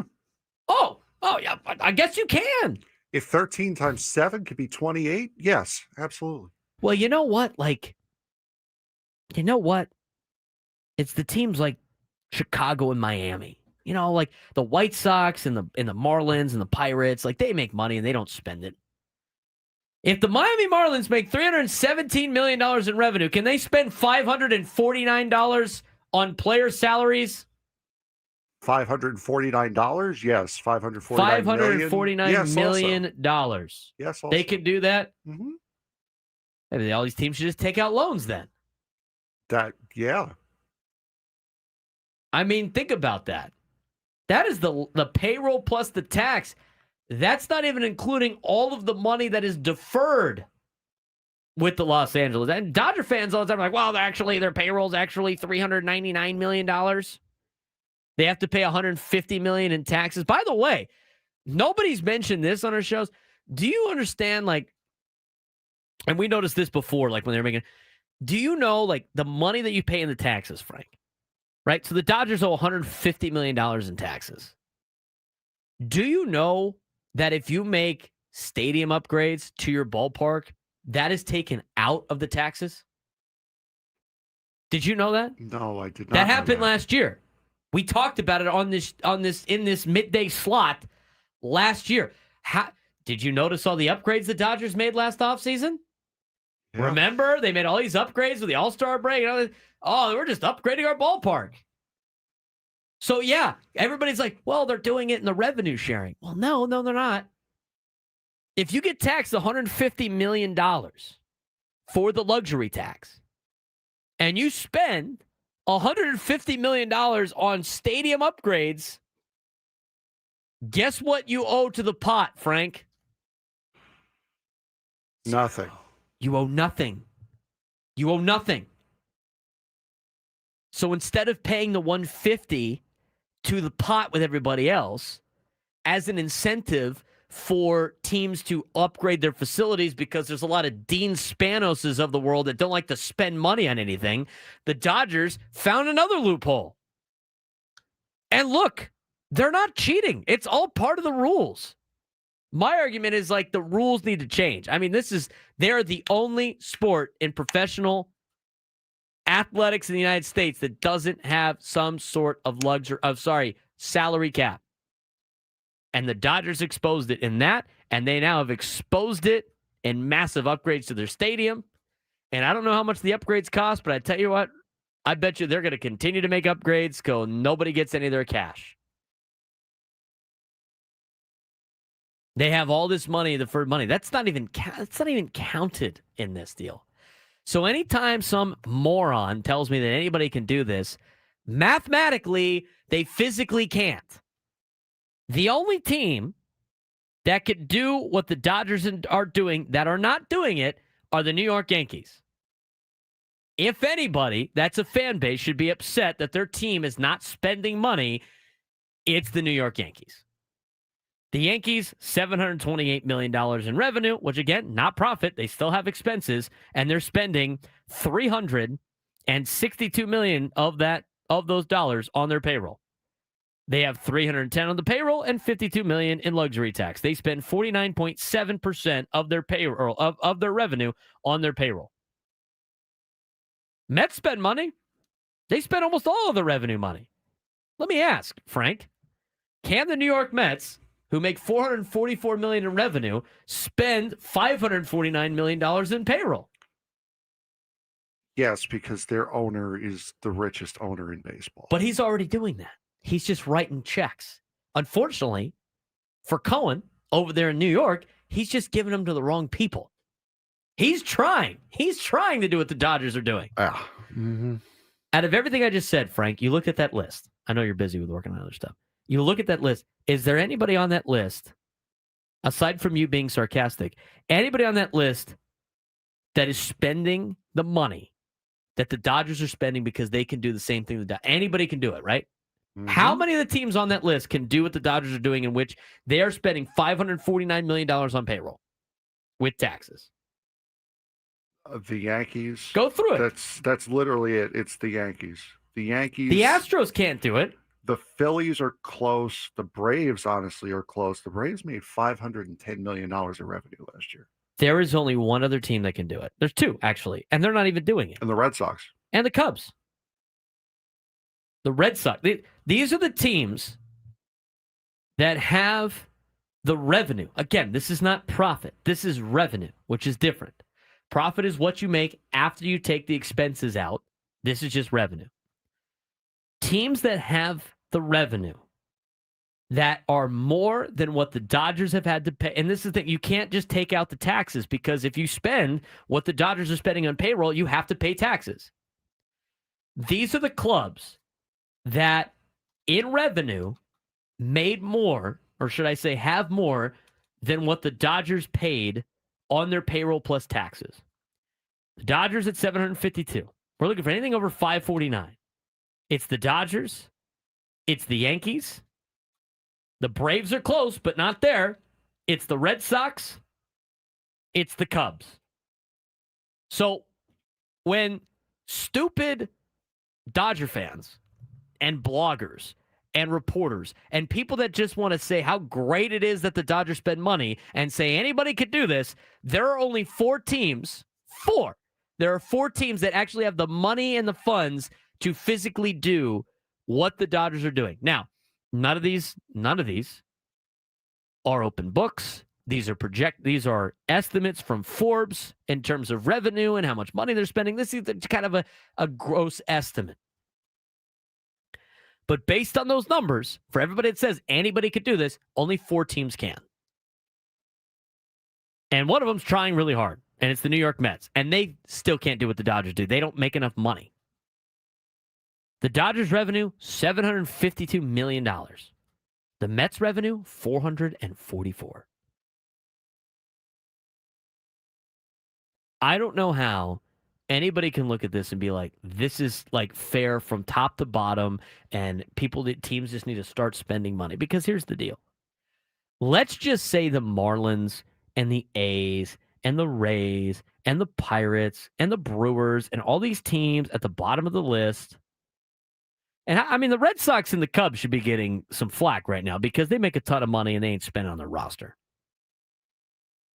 But let's list all those teams everybody wants to blame, right? Because their owners are greedy. They don't spend any money. Even if they did, they still can't do what the Dodgers do. They can't do it. They can't do it. And the Dodgers have spent all this money and have gotten all these deferments. Otherwise, it would look even worse. It would look even worse. Yes, teams can spend the same percentage as Los Angeles of their revenue on their payroll. Absolutely. In fact, the Mets spend more of the revenue on their payroll, but that doesn't mean they could still go get the same players. Because then the Dodgers just add more money to it, add more money to it, add more money to it. This is why the lockout is going to take a long time, because a lot of teams are tired of watching this. I mean, you're talking about a team that made $752 million in revenue is going against a Brewers team that's made $335 million in revenue. And the Brewers are one of those teams that probably should be spending more money on their team because they're only spending 40% of their revenue on payroll. But the Brewers are spending $137 million on the roster, and the Dodgers are spending $549 million on the roster. And the Brewers are down 3-0 right now. Nobody could get the TV revenue that the Dodgers do. Nobody could get the side endorsement bets that all these players get as well, like the Dodgers can. They can afford to give Shohei Ohtani whatever he wants. And Ohtani, being a guy that wants to win really bad, deferring all this money. He can't. They were never going to convince him that at any other place. He could do it in LA. Can't do it anywhere else. TV revenue is a problem. Salary cap, not having one is a problem. Salary floor, not having one is a problem. I'm an advocate for every league to have a hard salary cap like the NFL. Want to know why? Because the NFL, it is competitive and everybody's got a chance. In the Major League Baseball, there's like 6 teams that got a shot.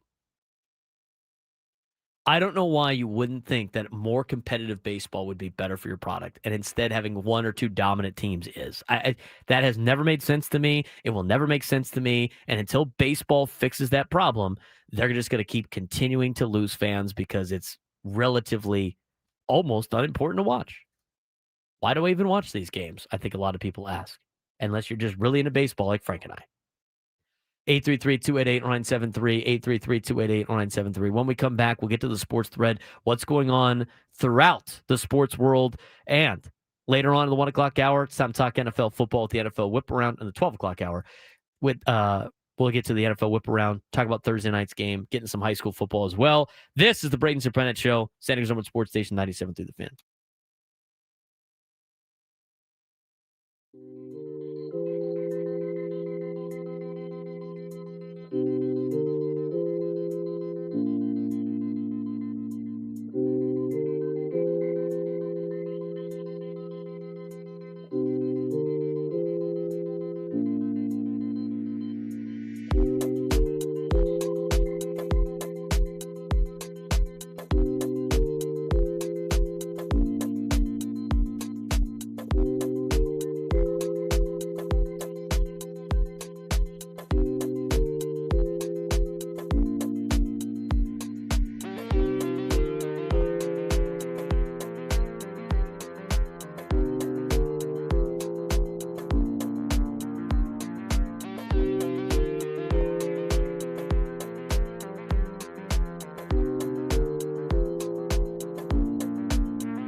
11:45. You know what that means, Frank? 15 minutes to lunch. Yes. You know what also that means, Frank? Get a nap? I'm going to throw something at you. It's time for the sports thread. Oh, is it now? You know that group chat? The one that's always blowing up with the biggest sports takes, debates, and breaking news? You got barbecue back there, and you didn't invite me? Yeah, we've got that too. Welcome to the Sports Thread, where we break down the top 5 stories in sports, just like you would with your crew. Oh, no! Disaster! What a bad idea! No filters, no silence, just real talk. Brought to you by QC Kinetics. Stop sitting on the sidelines. QC Kinetics gets you back in the game without surgery. To learn how, visit QCkinetics.com. Before you start, I have an extra one. Bonus. Just came down 2 hours ago. Aztec Sports. Okay. Blenders. Chase Fisher. Actually, is it Blenders? Let's see. Hang on a second. I think, is Chase Fisher the Blenders guy? I thought he was. Yeah, he is. I don't Okay. know what you're on about. Chase Fisher. Who was the blender? The guy that made blenders, the glasses? Okay. He has committed $5 million to Aztecs NIL There you go. over the next 5 Congratulations. years. Biggest Good job. NIL commitment in San Diego State history. What makes this moment special isn't the size of the gift, it's the story behind it. Every dollar represents lessons, losses, and late nights that started right here. I came to San Diego State like a lot of kids, chasing a dream and trying to find my place. This school tested me, shaped me, and prepared me for everything that came next. Now I'm coming back to give back, not to erase the past, but to build the future.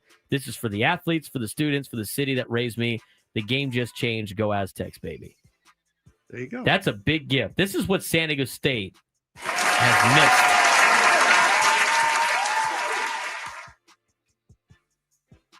He goes on to say more things, but he's going to be giving a $5 million check over the next 5 years, spread over the next 5 years, to Aztec Athletics, which is great news for San Diego State Yes, absolutely. in helping football and basketball and everything in between.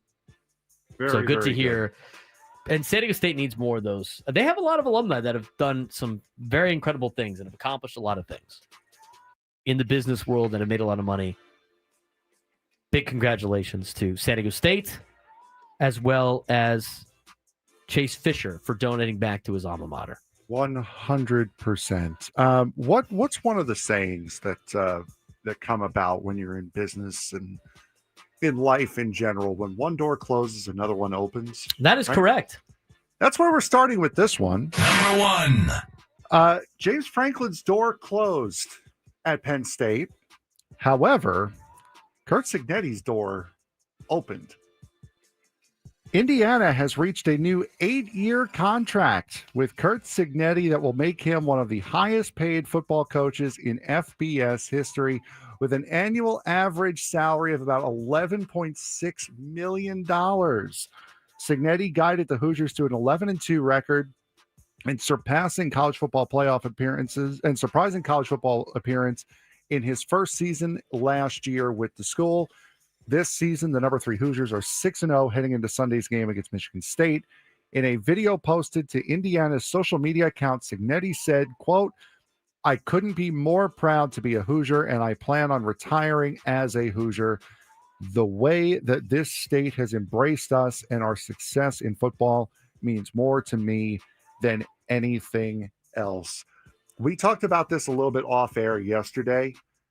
Do you think Penn State's firing of James Franklin kind of urged Indiana to sign Kurt Cignetti long-term and lock him up? Absolutely. That's 100% what they did.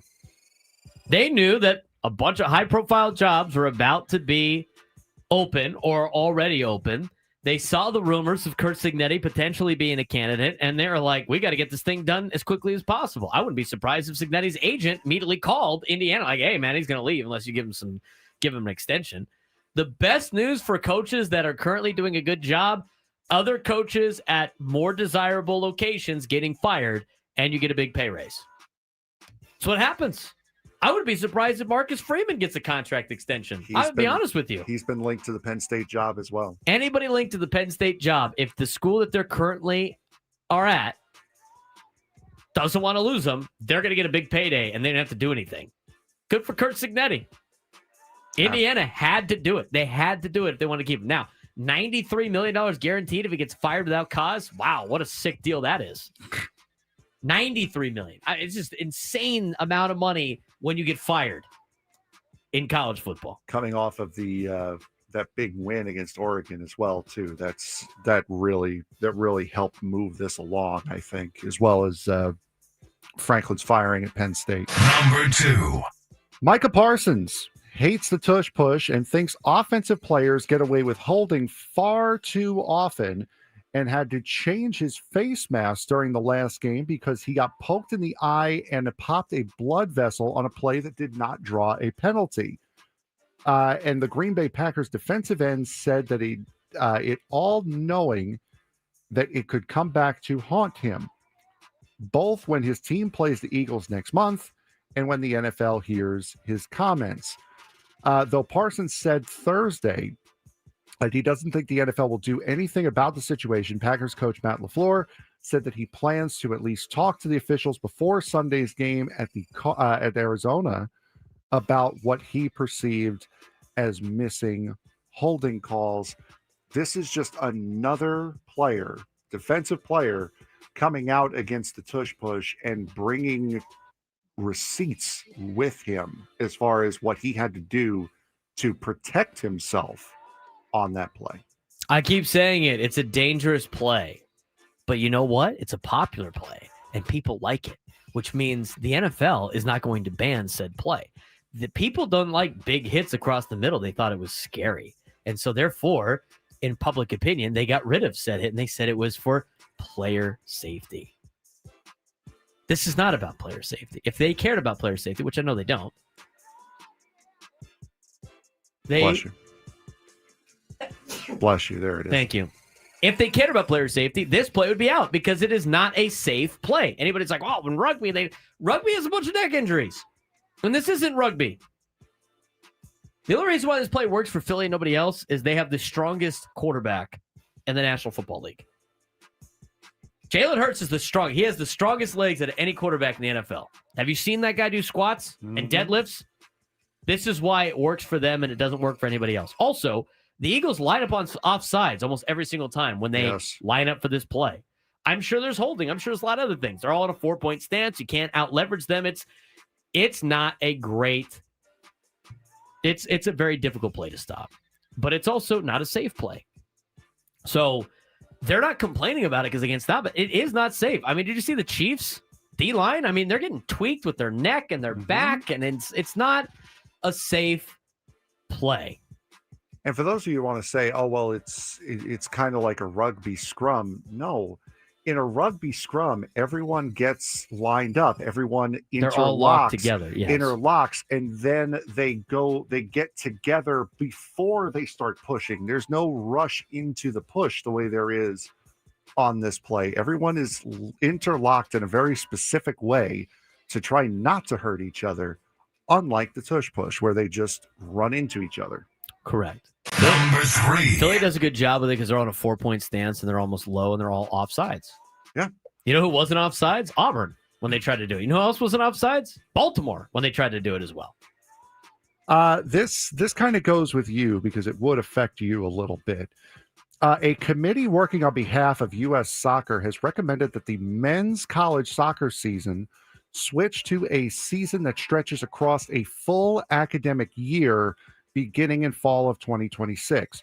The recommendation comes after U.S. Soccer tasked the 17-person next-gen college soccer committee with finding solutions to evolve college soccer to, quote, among other things, better prepare players to turn professional and compete at the international level. The committee recommended that more time is needed to evaluate the best future construct of women's college soccer, although the results could be the same recommendations as the men's game. Regardless of how the college game evolves, the committee says its report, which was released on Thursday, that it believes strongly that any of those 4 proposed options are far superior to the status quo. Do you think the college soccer season needs to be expanded to get players ready for the international game? Sure. Sounds good. As a college soccer broadcaster, you would have no qualms about having more games the entire year. No, that's more work for me. That's great. All right. Sounds good. There you go. Haven't played through the summer. It's my downtime. Sign Braden up then. Need lunchtime hour to come back.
It's time to fire it up. From the beaches to the ballparks, from the gas lamp to North County, no one knows America's finest city like he does. You can't just punt on a Manny Machado prime use. He's a fourth-generation San Diegan, born and raised in the heart of this community.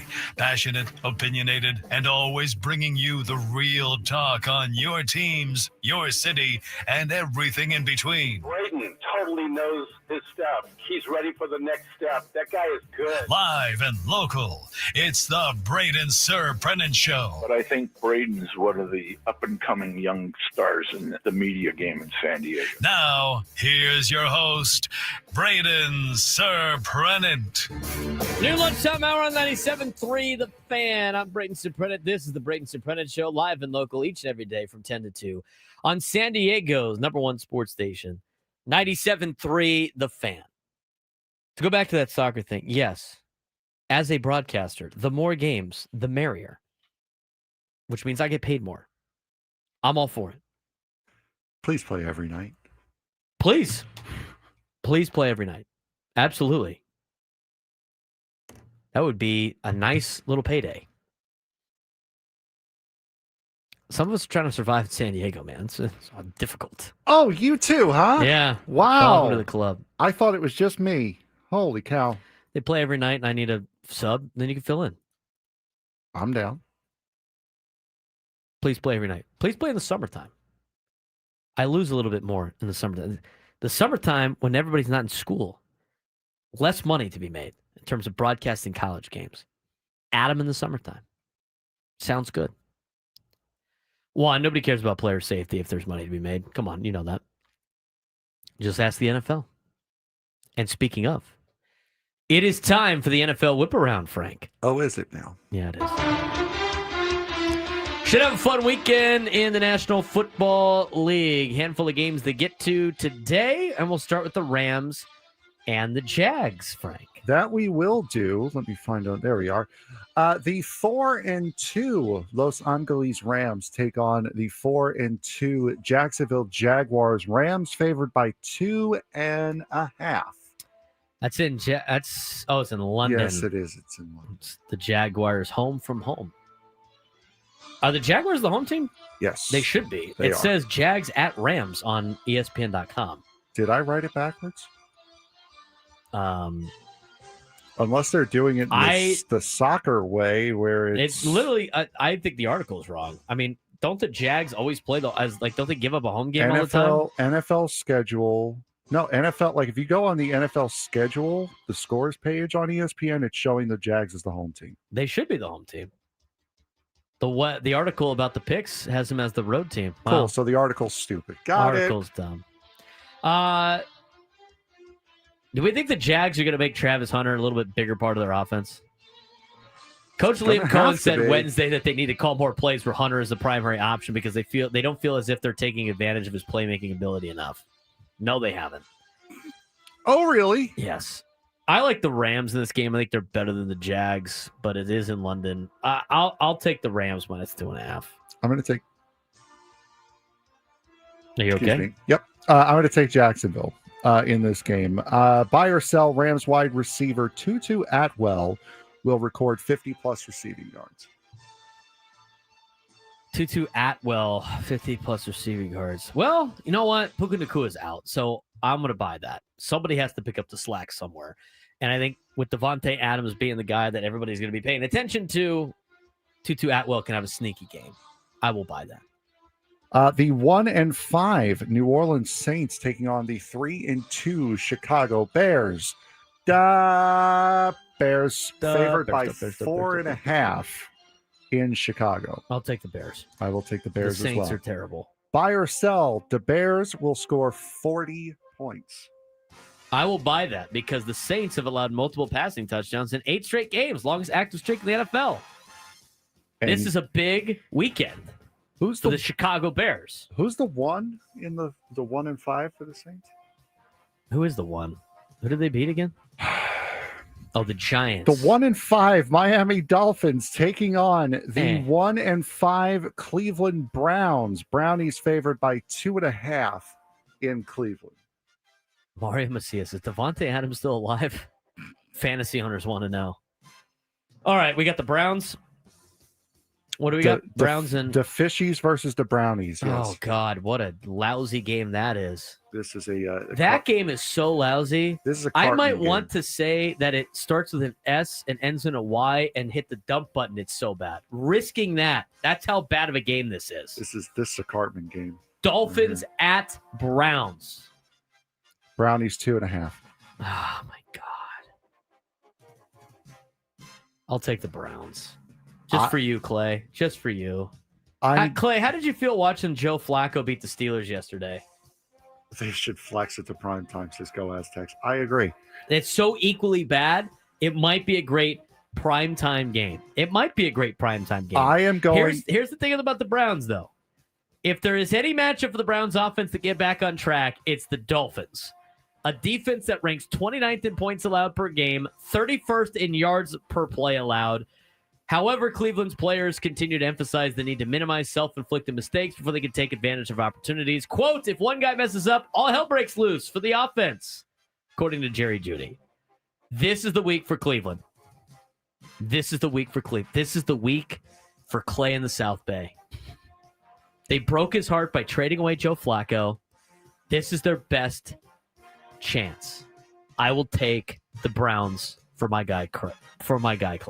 I am going to take the Dolphins because I think the Dolphins know that they're playing for Mike McDaniel's job, and I think they actually do like and respect him. If they did, they'd show up to player-only meetings.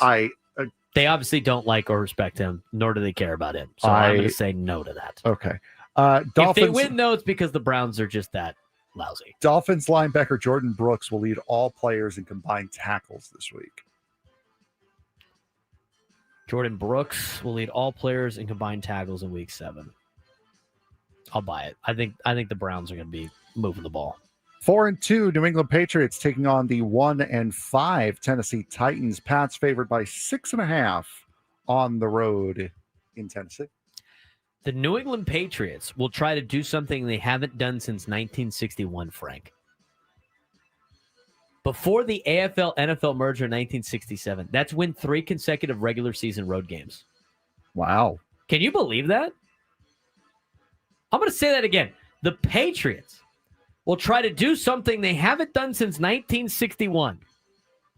Win 3 consecutive regular season road games. Wait.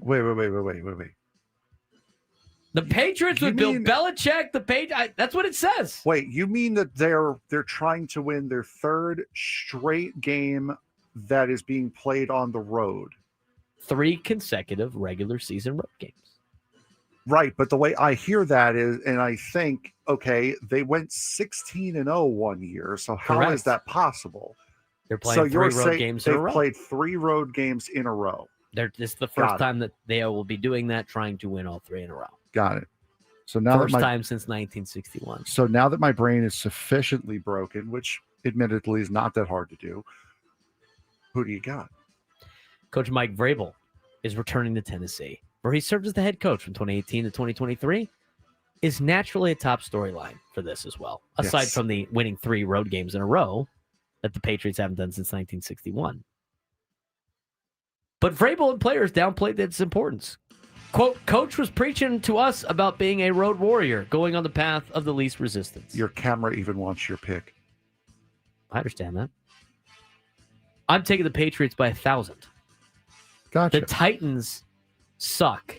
The Titans are stupid. The Titans might be one of the worst run organizations in all of football. They continue to draft stupid quarterbacks that suck, including guys that put mayonnaise in their coffee. They decided to fire Mike Vrabel, which was stupid. They traded away A.J. Brown, stupid. They traded away Derrick Henry, stupid. They're a stupid organization. And I hope Mike Vrabel goes in there and just burns Nissan Stadium to the ground. Good thing they're building a new one next door. But just tear that building to the ground so the season is canceled. Nobody wants to watch Titans football right now. It is awful. The only saving grace is Cam Ward. If you're a Titans fan, I feel bad for you. Mike Vrabel, revenge tour. I am all for. Give me Drake May 500 yards and 18,000 touchdowns. They should just absolutely dismantle the Tennessee Titans, who hired a lousy coach, who have a terrible general manager. They are awful. Embarrassment to the city of Nashville, the Titans are. And you know what? The Tennessee Volunteers do embarrassing things. They're an embarrassment to the state of Tennessee. Embarrassing. Give me the Patriots. As Nate Taylor says, my Patriots now. I will take them. Okay, so you think it's going to be... I'm buying Drake May throwing for 4 touchdown passes. Absolutely. So you think it's going to be a close cover at least. Next up, the It shouldn't be. Titans fans, remember, that's a guy who has seen your team play once. In person. The 2-4 Las Vegas Raiders taking on the 3-3 Kansas City Chiefs. Chiefs favored by 12.5 at the Arrowhead. I got the Chiefs. I think this is a good survivor pick this week. They're playing at home against the Raiders. They own the Raiders. I mean, the only time that I would consider the Raiders being able to beat the Chiefs would be maybe in Vegas. I know the Chiefs are playing as well, but you know what? If the refs show up, you're starting to see they're like, oh, wait, hold on. The Chiefs are 3-3? There was a they have a losing record? Oh, maybe on primetime football or whatever the hell they played against the Lions, like, hey, maybe we should stop throwing penalties on Kansas City. They remembered. They played a clean game last week. There was a study done that proved how biased towards the Chiefs that the officiating has been. There was, I believe it was a Yale study was done on that, which is phenomenal. What they had no penalties in their game against the Lions? 0. That is impossible. It is impossible. Anybody that coaches or plays football knows it is impossible. It is impossible for your team to have no penalties unless there's something wrong. There's holding on every play. They couldn't at least get you like a fake holding call late in the game. I mean, that is impossible. And if that is the case on Sunday, give me the Chiefs by 12.5. Chiefs running back Isaiah Pacheco will rush for 60-plus yards for the first time this season. I will buy that because I have him in fantasy. I need him to do that. Beautiful. 4-2 Philadelphia Eagles taking on the 3-2 Minnesota Vikings coming off a bye week. Eagles favored by 1.5 in Minnesota. Is Carson Wentz still playing quarterback for the Vikings? I would have to imagine. Not my week to watch him. Is it your week to watch anybody? Yes. Who do you watch? What team is your week to watch this week? The Islanders. That's the team you're watching all week? Yes. What's the team you're watching next week? I don't know yet. I got to spin the wheel. No. All right. Here we go. Chiefs fan. Like, I don't care about the Chiefs, dude, that much. Lions declined 3 penalties on the Chiefs. You bleep crybabies. That's cool. That's a foul, dude. No, that's not a foul. That is a ban. That's a day off, is what that is. Yeah, we'll see it, buddy. That is a day off. Chiefs fans insufferable, not understanding how they're just basically gift wrapped so many different situations in the NFL. The officials are afraid to throw penalties on the Chiefs. All right, Eagles and Vikings. I'll take the Eagles. The Vikings aren't good enough at quarterback to beat the Eagles at home. This is the thing. What chat did he say that in? Because I could see it. I did it for you. Oh, okay, cool. That works. Bold prediction: Jalen Carter will get his first sack of the season. I will buy that. Okay. The 3-3 Carolina Panthers taking on the New York Jetropolitans, who are 0-6. 0-7 Jets. I'll keep it simple for you. Jets are favored by 1.5. That must have just flipped. Because the one I got is Carolina by 1.5. Okay. It was 1.5 last It's night. a coin flip game. I'll take Carolina. Justin Fields will record at least 60 yards rushing. Well, he's running for his life. He also, by the 60 way... 60 yards past the line of scrimmage, not total. Oh, okay. Well, you know what? He kind of brings it upon himself a lot. Here's what you need to know about Justin Fields. He was sacked 9 times last week, sometimes because he held on to the ball too long. Acknowledges he needs to be more aggressive with his decision-making. By his own admission, he's playing, quote, too conservative. He has thrown a 29th-ranked 799 yards with 4 touchdowns and 0 interceptions this season. Well, that's a plus, I guess. Panthers are 31st in pressure yardage, so Fields should have time to throw. One problem, Fields, who could be playing to keep his starting job, Won't have Garrett Wilson. He's probably running. I'll buy that. And then there's the Jets. All and right. the Panthers have no pass rush. And then there's the Jets. The 5-1 Indianapolis Colts taking on the 4-2 Los Angeles Chargers. Chargers favored by 1.5 up in Los Angeles. I'll take the Chargers. Chargers are better than the Colts. Colts defensive and Latu will record a sack. Latu? There it is. You're welcome. I'll buy that. 2-4 New York Giants taking on the 4-2 Broncos. Denver Broncos, 7.5. I'll Okay. take the Broncos. Giants quarterback Paulson Adebo will record an interception. He'll pick up Jackson Dart for sure. Cool. 3-3 Washington Commanders versus the 2-3-1 Dallas Cowboys. Commanders favored by 1.5 in Jerry World. Remember, Frank. No. Do you remember what the reporting? Brian Schottenheimer announced that Trevon Diggs will not play today, Sunday. Cool. Trevon Diggs got hurt at home and now has a concussion and is out on Sunday. What was he doing? I'd love to know the answer that they gave the reporters, and then I'd like to know the actual answer. I think, didn't the Chargers have like a guy that like got hurt one time? He like dropped his luggage on his foot or something. They said that happened.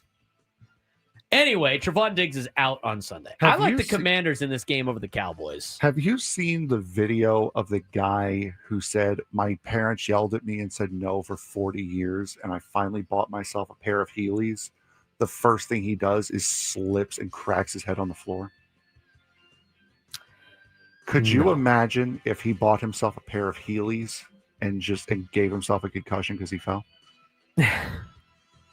I can believe it. That would be an incredible story. Cowboys quarterback Dak Prescott will throw for 400 yards. We'll go to break after this. Yeah, he's the only reason why that team is winning right now. I will say this. I did look it up. I got sent this to me. There have been a grand total of, do you know how many games in NFL history where a team was not penalized? Like 10? 4. There have been 4 NFL games in history with 0 penalties on either team, and all occurred before 1941. While the Chiefs recently had a game with 0 penalties against them, this does not mean the opposing team also had 0 penalties. The 4 games with 0 penalties. The Brooklyn Dodgers and the Pittsburgh Pirates, 1934, back when they had football teams. Boston Redskins and the Brooklyn Dodgers, Cleveland Rams and Chicago. How about that? How's about that? No penalties. It's almost impossible. Still have a couple more games to get to, but we can get to them next segment. Yeah, we can. What do we have left? We have the last 2 Sunday games and then the 2 more Monday games. Football games. All right, we'll get to that when we come back on the Braden Surprenant Show. Standing us on Sports Station 97 through the Fan.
We got some great college games coming up this weekend, too. We talked about it yesterday, got our picks in yesterday.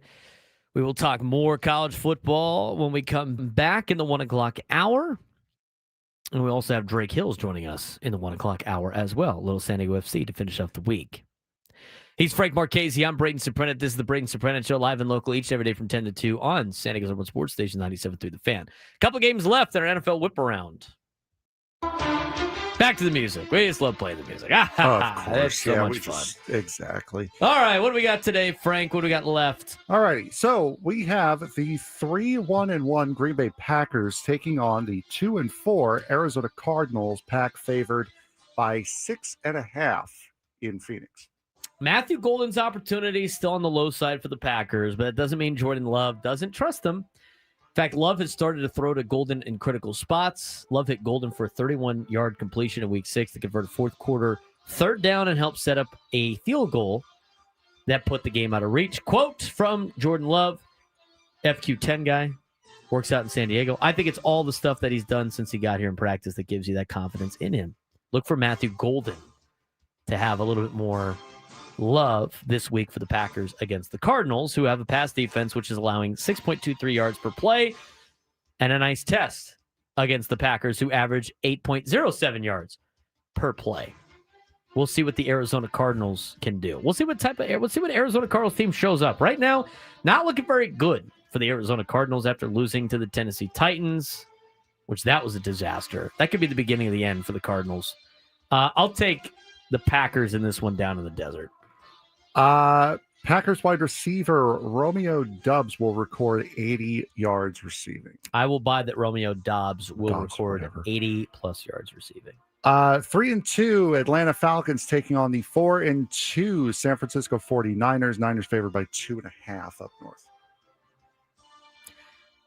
This is an interesting one. It's Adam Klug. It's Matt Scraby. That is the matchup on Sunday Night Football. Either of those two guys making a bet for their nipple piercings for the this game? One can only hope. If you know what I'm talking about, Andrew Filipponi tweeted that out yesterday. He's gonna have to get his nipples pierced for for buying into the Steelers. And as we deducted clearly based on speculation and no hard facts whatsoever, he was wanting to do it and just needed a reason. Adam, growing up in Atlanta, watching the Falcons and the Hawks and the Braves and Georgia football before they all started to get kind of good, there's no way in hell that Adam is going to do any type of sports bet for his teams, because at that point in time, his level of confidence, they will turn back into doing Georgia sports things. They'll be back to doing the Georgia of old that we're used to seeing, that the Falcons haven't really gotten out yet. I like the Niners in this game. I think they're playing some good football. Last week, not as great, but on the road in Tampa, far travel for them. I think Mac Jones has done a good job in Brock Purdy's absence. I will take the Niners. It just depends if they can stop Bijan Robinson, who's been a stud for the Falcons and a big reason why they're 3-2. 49ers cornerback Lenore will allow less than 20 yards against Drake London. DeMondre Lenore will... Drake London is one of 3 players with 10 receptions and 150 receiving yards in a game this season. Interesting.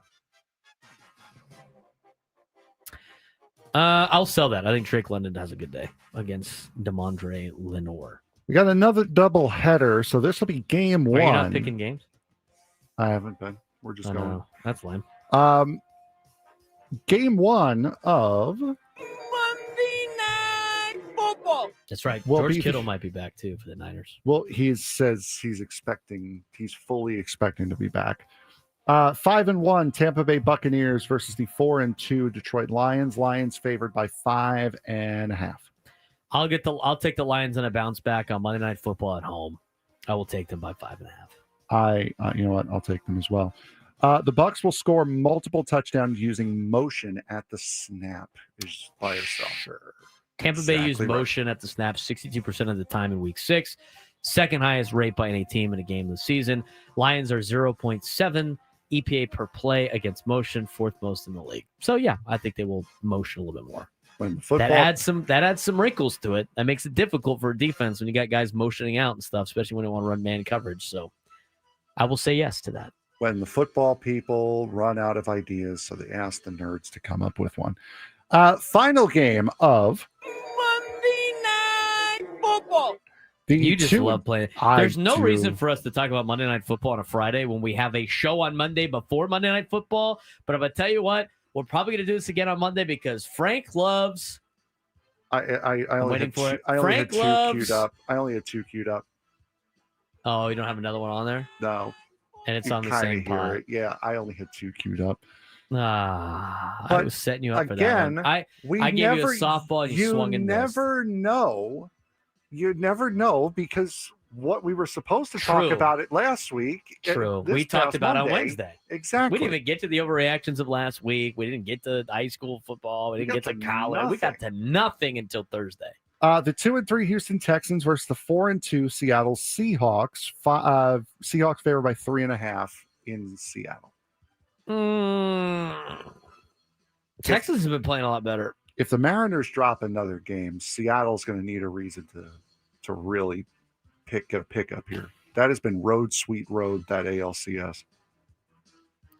Seattle is back at full strength in the secondary against Houston. And Houston's been okay. I mean, like, CJ Stroud has not been very good after his first year. He's been surprisingly to me. He had the sophomore slump last year, and then this year it's kind of been a little Jekyll and Hyde. I like the Seahawks at home on Monday Night Football. Texans defensive end Will Anderson Jr. will record multiple sacks.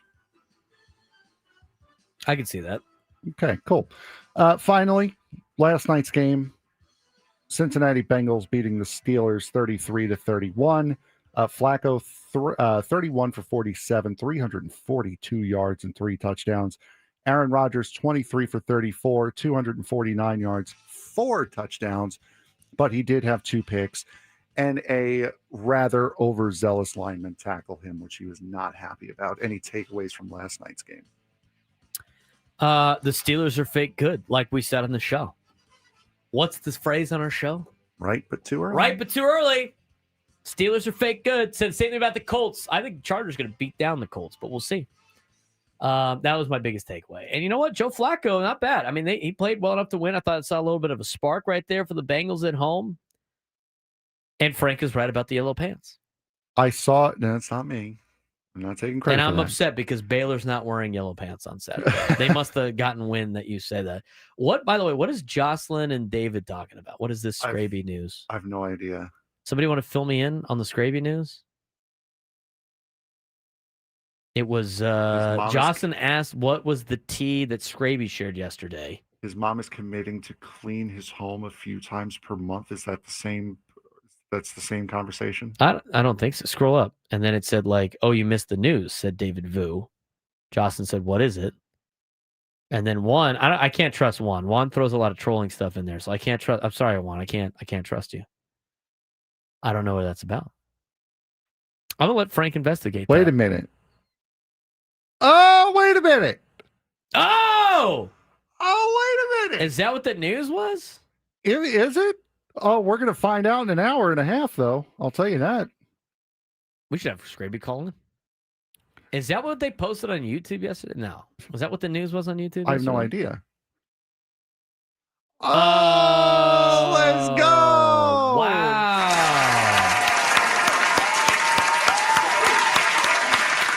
That's what the news was? Is that what the news was on YouTube? Atta boy, Scraby. Wow. Jocelyn, it's a Scrabinator, isn't it? Oh, God. I got to do him like that. Come on. Be nice. Jocelyn always lurking in the chat, man. Be nice. That's what the YouTube video was? I guess we could have watched it because I asked what that was earlier, and we obviously didn't watch it, but we told you to go subscribe to Gwen and Chris. Apparently, they dropped the T on the Gwen and Chris YouTube. Dabs for Scraby. And bang. Good for Scraby. No way he's paying attention to the Niners game on Sunday. No way. Call him. We should just solicit a call from the fan phones and put Scraby on the air. He's got to be here in like a half hour. He's probably already here. He's probably down there right now. Scraby, if you're listening, get over here. He's not listening. There's no way he's listening. It might be He on. should be. It might be on back there. If he knew it was good for him, it would. We should put him on air. That's a great idea. Frank, I'll let you work on that. Yeah, I'm running over there when we go to break. Let's see what we got. Now. We'll see what we got with Matt Scraby. If not, we'll talk high school football when we come back. We also need a contestant. Maybe his girlfriend will call in to be the contestant on the midday sports standoff. 833-288-0973. 833-288-0973.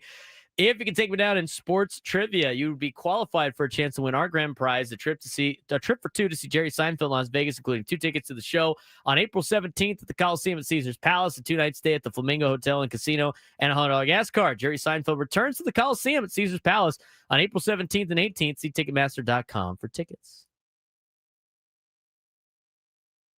She works at a different radio station? What? How was that allowed? Maybe we'll put his feet to the fire when we come back. Braden Surprenant Show, saying his number one sports station, 97 to the Fan.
All right, I think we got a contestant for the Midday Sports Standoff. We're going to get to that in just a second. This hour is brought to you by your local Kia dealers. Visit Kia.com to discover movement that inspires. Matt Scraby will join us at 1:15. There you go. Begrudgingly, but he is. That's he right. will be. He will be in. He asked what questions he will be asked, and I said just regular dudes being annoying questions. I think the guy that you banned for calling us bleeping bleeps just sent me a voice memo on Twitter. That's cool. Yeah, I wonder what that's going to sound like. Do we think that's going to be nice? We're going to listen to that on the break. It's probably not going to be nice. Where have you gone? What do you mean? Where? Oh, it turned around when I left to go Talk find to Scraby. Scraby 1:15. Big news Another guest. from Matt Scraby. Back-to-back guest to end the show. Let's go. Involves a lawyer. You missed that part, Frank, I think, Wait, what? in the chat. I did. She's a lawyer. How nice. Talk about punching up. Jesus. Let's go.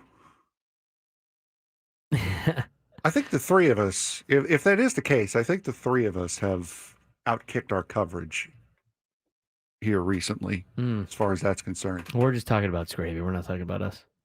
Well, no, I'm just saying. We're just talking about Scraby. Scraby joins us at 1:15. All right, moving on. Let's get to some high school football.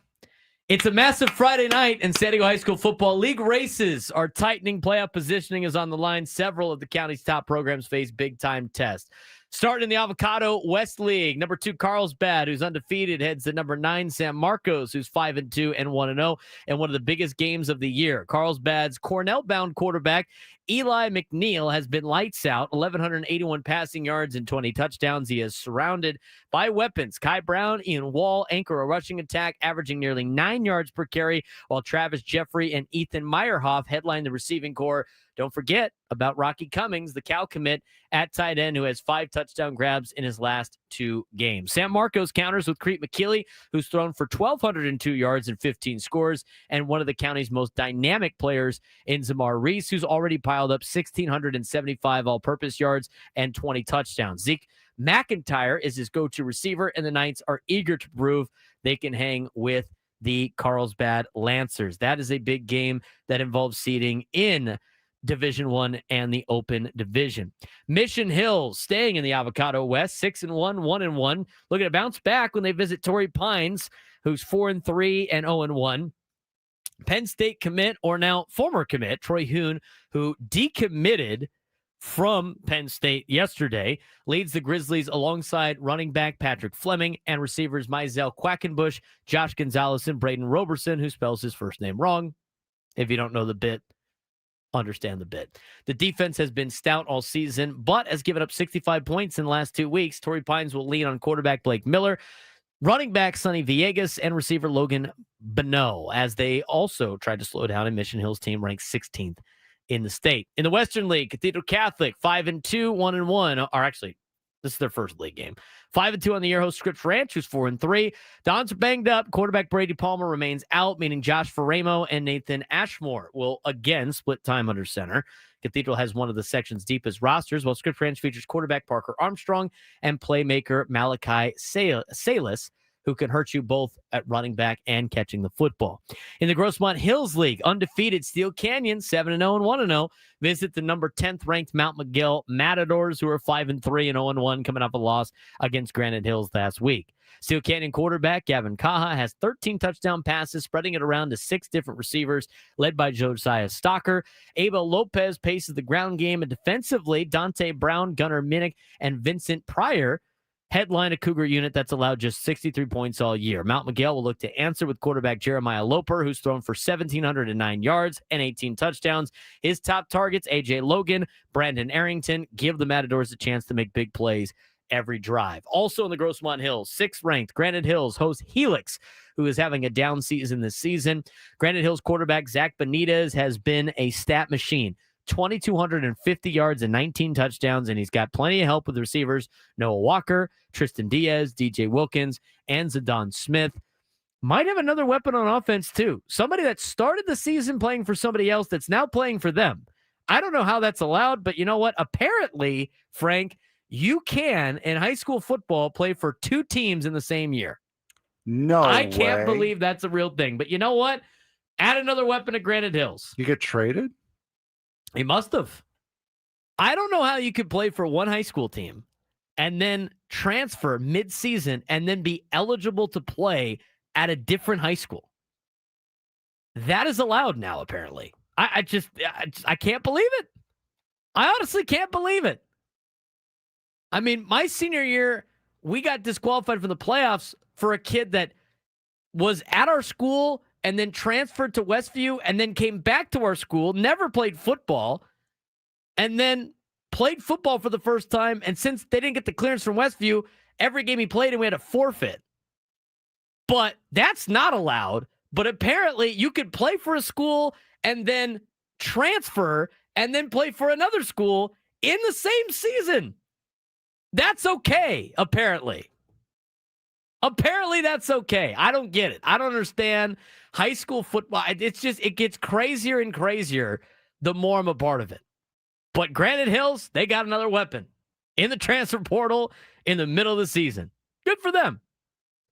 Avocado League, undefeated Rancho Bernardo tries to stay perfect against Oceanside. Broncos dual threat quarterback Gage Weddle has totaled nearly 1,700 yards and 17 touchdowns with Hugo Gonzalez and Christian Gonzalez his top targets. Gavin Valencia anchors a tough defense with 90 tackles for Oceanside. Anthony Barcanero has thrown for 1,358 yards and 13 touchdowns, while Neki Latuli and Keimani Nua have been dangerous in space. In the Coastal League, Santa Fe Christian, 8-0 and 2-0, travels the La Jolla Country Day, who's 3-4 and 1-1. Eagles quarterback Dax Labrum has 1,800 yards and 22 touchdowns, spreading the ball around to Lincoln Mundis and a deep receiving core. Cole Hajar leads the defense that's racked up 36 sacks and 10 interceptions for La Jolla Country Day. Jet Aspen has thrown for 1,000 yards. Keenan Ward is 685 on the ground. And Quentin Cesare continues to shine as both a receiver and a defender. Down in the South Bay, Metro South Bay League, Frank's Olympian Eagles, who are 6-1, host Montgomery, who's 5-2 in a matchup of rising programs. Olympian quarterback Jaden Fuentes has 1,608 passing yards and 19 touchdowns. Jorgani Estrada leading a deep receiving core for the Eagles. And on defense, Emmy Martin Del Campo and Jeremiah Delgado Faulkner have combined for over 130 tackles. As for Montgomery, the Aztecs feature a talented sophomore duo, quarterback Isaiah Mena Malajan and running back Kasim Williams, who scored 10 times this year. Billy Trollinger and Isaac Espinoza headline a hard-hitting Aztec defense. And that's a look at what's going on in high school football. Tonight should be a fun night. Go look up your local listings of high school football games and go out and support the local high school football teams. Let's get to our midday sports standoff.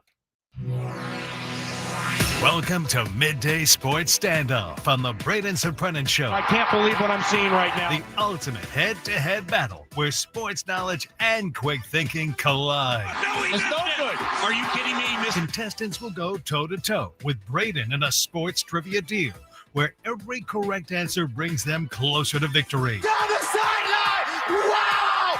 Unbelievable! But 3 strikes and it's game over. This is not Detroit, man. This is the Super Bowl. Can you outsmart Braden? The Midday Sports Standoff starts now.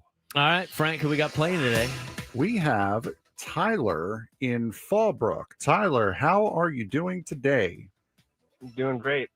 All right, so today's topic, there are 6 possible answers to this topic, and I found this one yesterday, and it may not be applicable on Monday, so we're going to do it today. There are 6 teams in college football that have scored on every single red zone trip they have had Oh, my God. this season. I will give you a hint. Relax. Calm down. Relax. 2 of them are Power 4 schools. Power Rack. The other 4 are Group of 5. So you know You got big schools, and because there are so many possibilities, you will get 5 strikes today. 5 strikes. We have 5 minutes. Well, okay, fine. Go back to the 3 strikes. All right, We got to get this 3 thing strikes. going. Go ahead, Tyler. Go ahead. Take your pick. Ohio State. Oh boy, this Ohio is State rough. is not one of them. One of the schools that have scored on every single red you want zone me to trip. I'll give you. Do you want me to give you the? Yeah, give us the conferences. For the big schools, it is the SEC and Big 12. Those are the big school conferences. Every red zone trip. Mm-hmm. Oh man. SEC and Big 12 are the big schools. They've scored not just a touchdown, just scoring Just in general. scored. Tennessee Volunteers. No, they must have not scored once. Tyler? Georgia.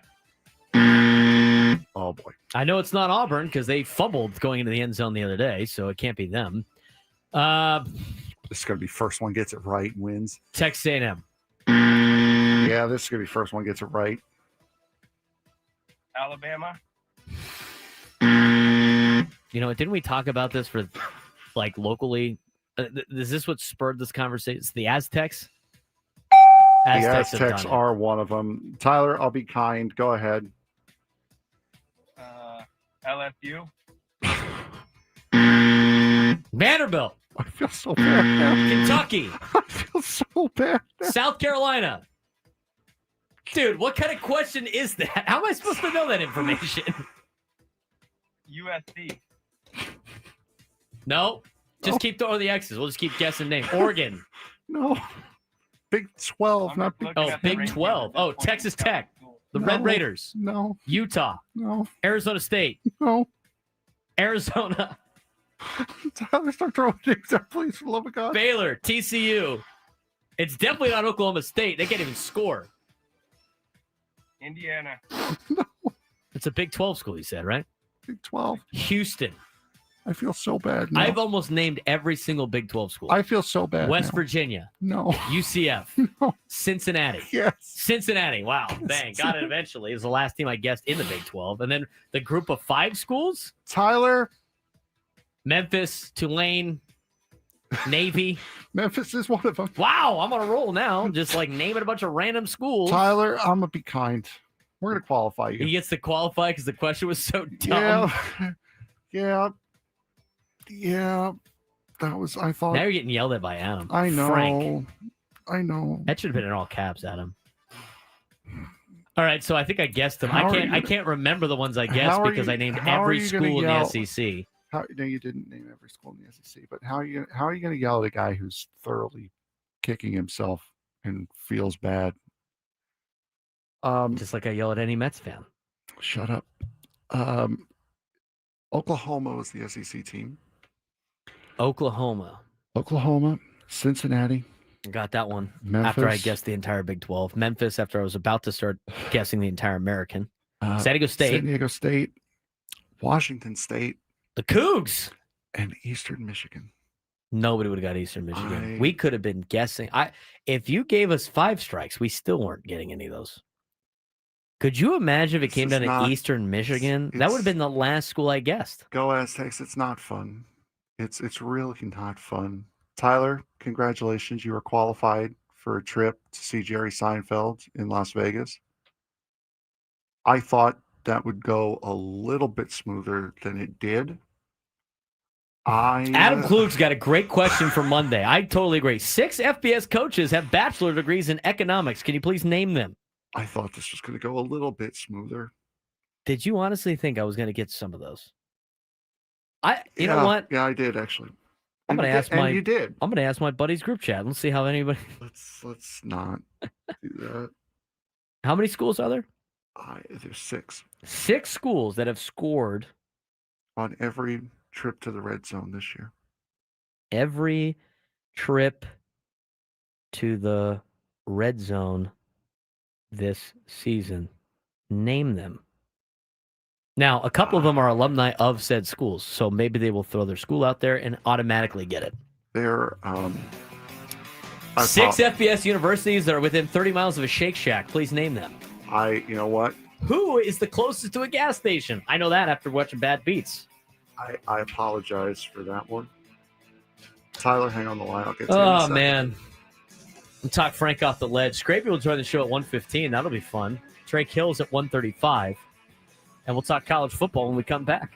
Braden Surprenant Show, Static Someone Sports Station, 97 through the Fan.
So I asked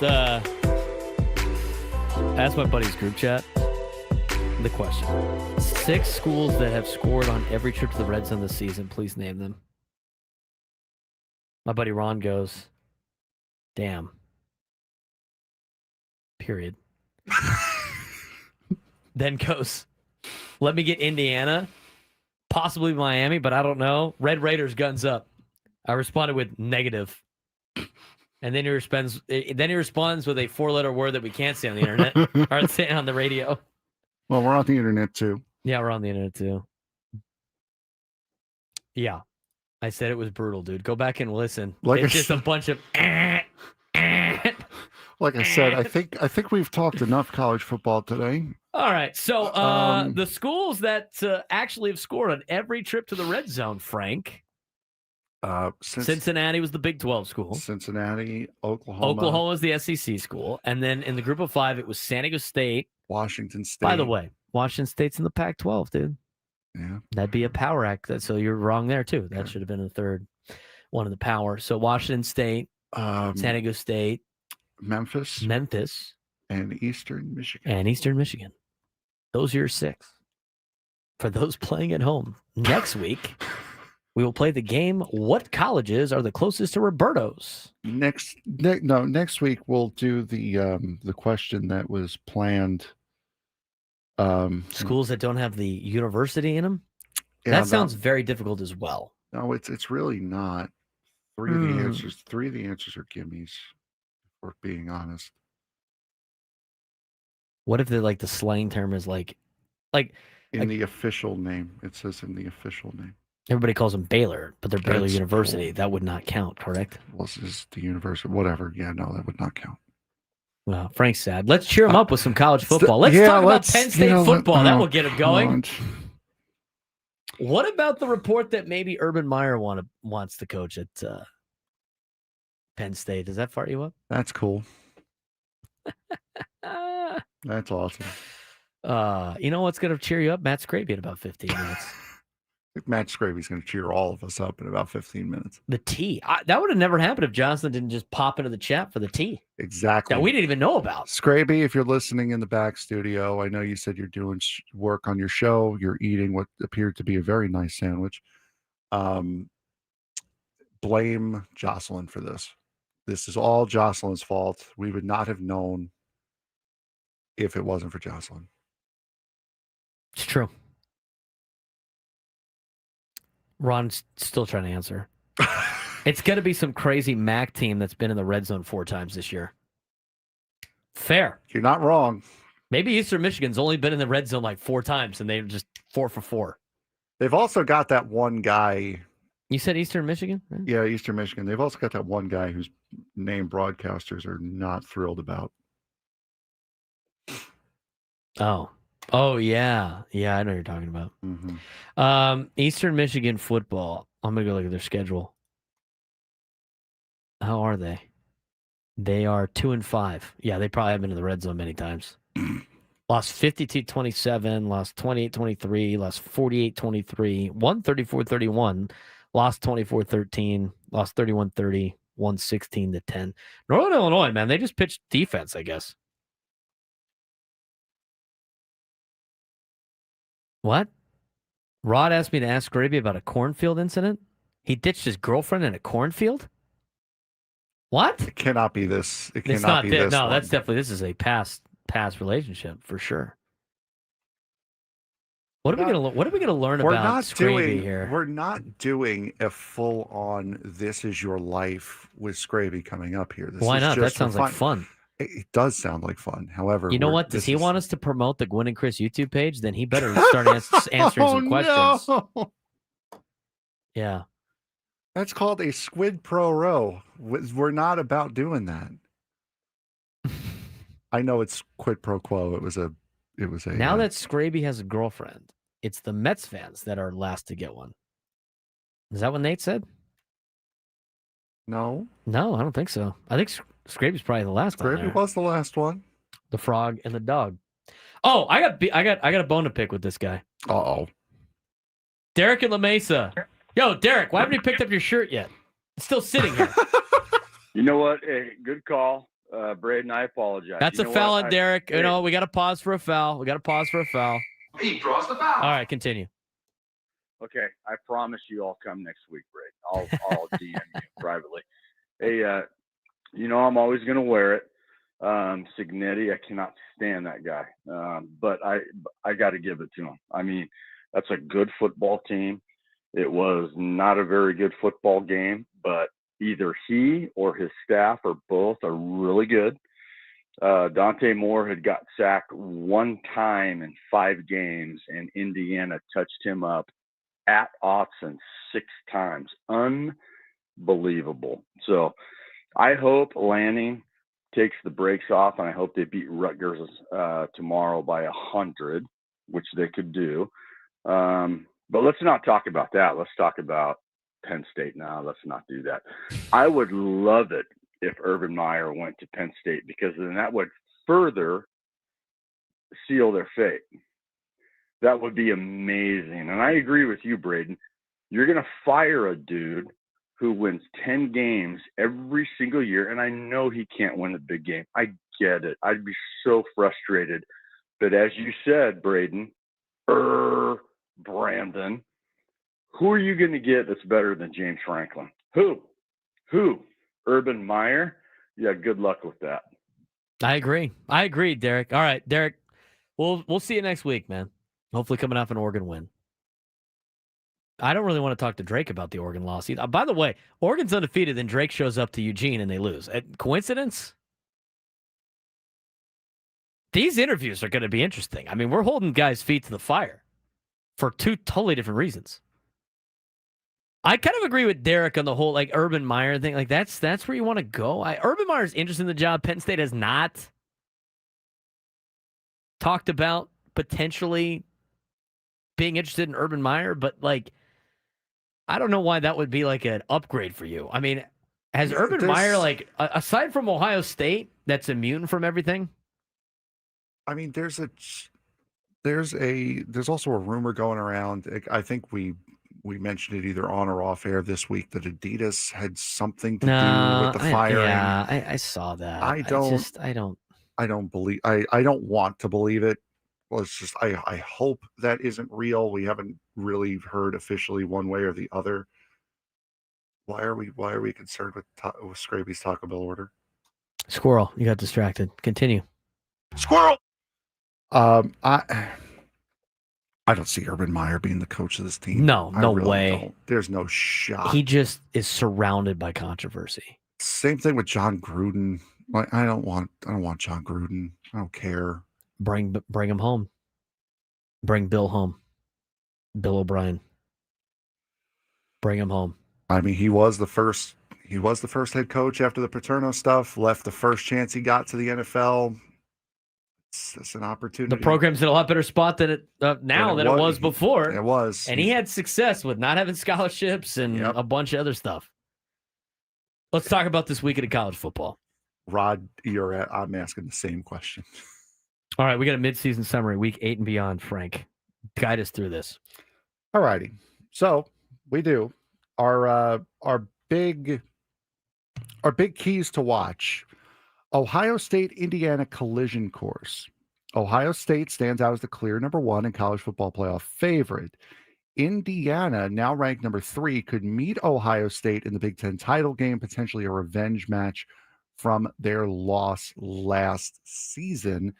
How big of a matchup do you think that is going to be? I think that'd be a very big matchup. I mean, obviously, when you start looking at the standings right now in the Big Ten, and you're looking at the Big Ten standings with the fact that Oregon has already suffered a loss. I mean, USC is right there at 3-1, even though they lost to Illinois. But right now, Indiana and Ohio State are both 3-0 in conference play. Indiana's got Rutgers this weekend, and then after that, Oregon's got Rutgers. This is Indiana's remaining schedule: Michigan State, UCLA, at Maryland, at Penn State, Wisconsin, and at Purdue. Any L's on that list? I mean, if they don't take Penn State seriously, but they don't have Drew Aller anymore, there's no competition for Indiana in those remaining games. The only one that I'm worried about is they have to go to Happy Valley, and maybe Penn State's, is spoiler. Yeah, As for Ohio State, Wisconsin, Penn State at home, at Purdue, UCLA, Rutgers, and at Michigan. aside from the fact that Ohio State, for some reason, can't beat Michigan, and I'm sure that will raise everybody in the chat. That's all the Michigan fans there. These are two teams that are just going to cruise to the end of the season on a collision course for the Big Ten championship game. I don't see either of these schools losing. You want to talk about battle tested? I mean, that's not like the SEC school schedule. No. That's not like the Big 12 school schedule. That's not like the ACC school schedule. I mean, we have to talk about how great the Big Ten is all the time. They're super top heavy. I mean, look at the standings. I mean, Nebraska's ranked now. Why is Nebraska ranked? Got to get some more Big Ten ranked people in there. I mean, Northwestern's right there knocking on the door. Here's the other thing, too. UCLA. And the only reason I bring up UCLA is because Maggie Gray mentioned it in one of her sports minutes or whatever like that. Oh, God, that was yesterday, I think, wasn't it? UCLA can make the Big Ten championship game. Yes, Now, they it's can. not very likely. You want to know why? Because their schedule's ridiculous. Well, This is UCLA's schedule. You kind of already know because, I don't know, we just mentioned their name twice when we talked about Indiana and Ohio State, which means they got to play the top two teams in Indiana and Ohio State. They magically beat those teams, which is not going to happen. By the way, both of those games are on the road. This is UCLA's schedule. Maryland, at Indiana, Nebraska, at Ohio State, Washington, at USC. If UCLA gets through that, which they won't, they would for sure be in the Big Ten championship game. And if UCLA gets through that after losing to New Mexico, I'm just telling you, not really great for the Big Ten, in my opinion. All right, next one on the docket. Group of 6 battle for a college playoff spot. And I think we'll do this one because Scravy's going to be coming in next segment. With Boise State not dominating, the AAC, the American Conference, is wide open. Yeah, South Florida is emerging as a top group of 6 candidate after wins over Florida and Boise. But Memphis, Tulane, and others are very much still in play who could come out of the group of 6, the group of 5. It's group of 6. Oh, yeah. It's Power Act it's the 4. group of 5. Okay. Who is coming out of the group of 5 with that final playoff spot? That's a big key to watch this second half. The thing that's interesting about that is you got Memphis and you got South Florida. Mm-hmm. Memphis and South Florida are playing each other soon, if I'm not mistaken. Memphis has South Florida on October 25th. That's next weekend. That's next weekend. Memphis and South Florida could then theoretically meet again in the American Championship game. Let's say the winner of Memphis and South Florida. Let's say South Florida beats Memphis in game 1. And then Memphis beats South Florida in the championship after. Like, South Florida's going to have 2 losses. Memphis will have a loss. Right? Mm-hmm. And maybe Memphis loses another game mixed in there too. But, like, to me, the team that's coming out of the group of whatever, because here's who Memphis has to finish with Navy. And there's a world where, like, Navy, who's undefeated right now, has to run in an Army and then play in they could play in a championship game too in the American. If the American winner has 2 losses, I don't think they're in the playoff. If the Mountain West winner has 1 loss, I think they are in the playoff. So to me is with the group, I don't think anybody from the Sun Belt is coming through. I don't think James Madison's going to make it through. So I think you could crash out the Sun Belt. I don't think the MAC conference has any. MAC conference all has at least 3 losses. Yeah, no, MAC is out. So now you're talking about Conference USA, and everybody in Conference USA has at least 2 losses. With Western Kentucky losing on Tuesday to Florida Worldwide. Thank you for saying it right for the first You're time. welcome. La Tech, West Kentucky, and Kennesaw State all have 2 losses in the regular season. Most likely the Conference USA winner is going to have 3 losses. They ain't making it. It's going to come down to the American Conference and the Mountain West. If the Mountain West winner has 1 loss or less, so if UNLV goes undefeated, they're in, or if it's the Aztecs or UNLV with 1 loss, I think Boise State with 2 losses might be in play. But the problem with that, though, is they already lost to South Florida. So I think the winner of the American is going to be the team that's in. for all the Aztec fans out there that are thinking about like how this plays out for San Diego State if they do in fact win the Mountain West Conference. If they could go with one loss, if they can win, and they have to win out. But to me, if they go with one loss, their only way that they're going to make the college football playoff is if the American Conference winner has 2 losses. Yeah. Other than that, I think it's really the American Conference that's going to be going. I doubt it's going to be Navy, but they could, theoretically. Like, I still think San Diego State with 1 loss is better than Navy with 1 loss as a conference champion. Because, again, you have to win the conference to get in. It's not like a highly ranked deal. So if USF and Memphis both don't win the conference and Navy does with a loss, I think San Diego State's got a good chance. And here's the thing. Navy's not going undefeated because Navy's got to play Notre Dame. And they got to play South Florida.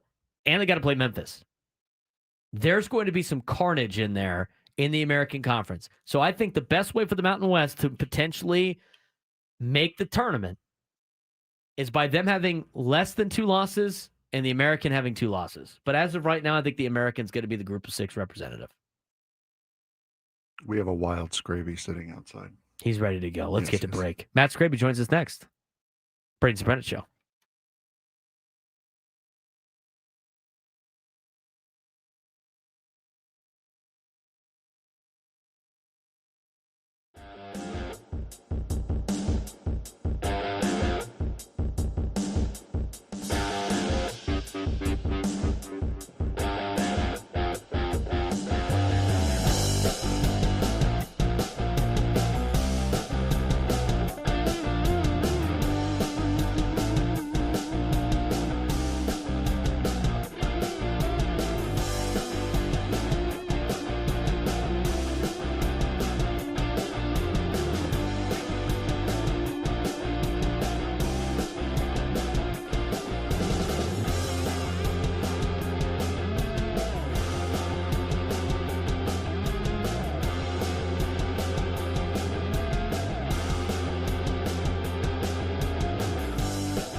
All right.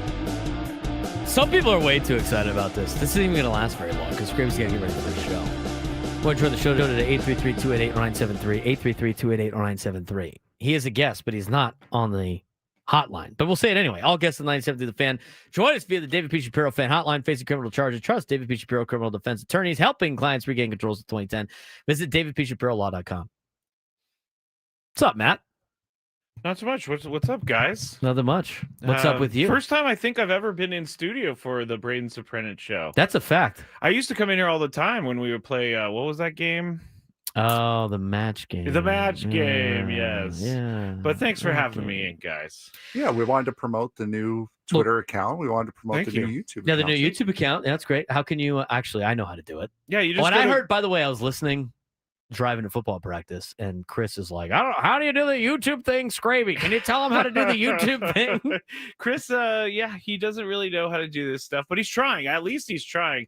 But you just go to YouTube. It's Gwen and Chris SD, or you can go youtube.com/at the Gwen or at Gwen and Chris SD. At Gwen and Chris SD. I don't know why they make you put the at in there. I know, I hate that. Do you do you put the link in the I could do it. I'll do it here. Do you put the link in the description like we do every day? Yes. You can follow us on all social media platforms, and the first one is youtube.com/@B_SURP. Well, you know what? Reddit show page. Frank is a much better producer than I am, so I have not done it yet. I have Let's not done it yet. let's not get too out of hand here. By the way, I have to say, like, you actually have been in studio during the Braden Surprenant show. You hosted for me for like a week. Yes, I did. That's right. Just not That's with me right. inside. I was just thinking about that. Yes, that was like early in the season when the Giants and Padres were playing, and Jose Iglesias won a game. It was pretty crazy, gotta say. The 1920s Chris Ello voice is so funny.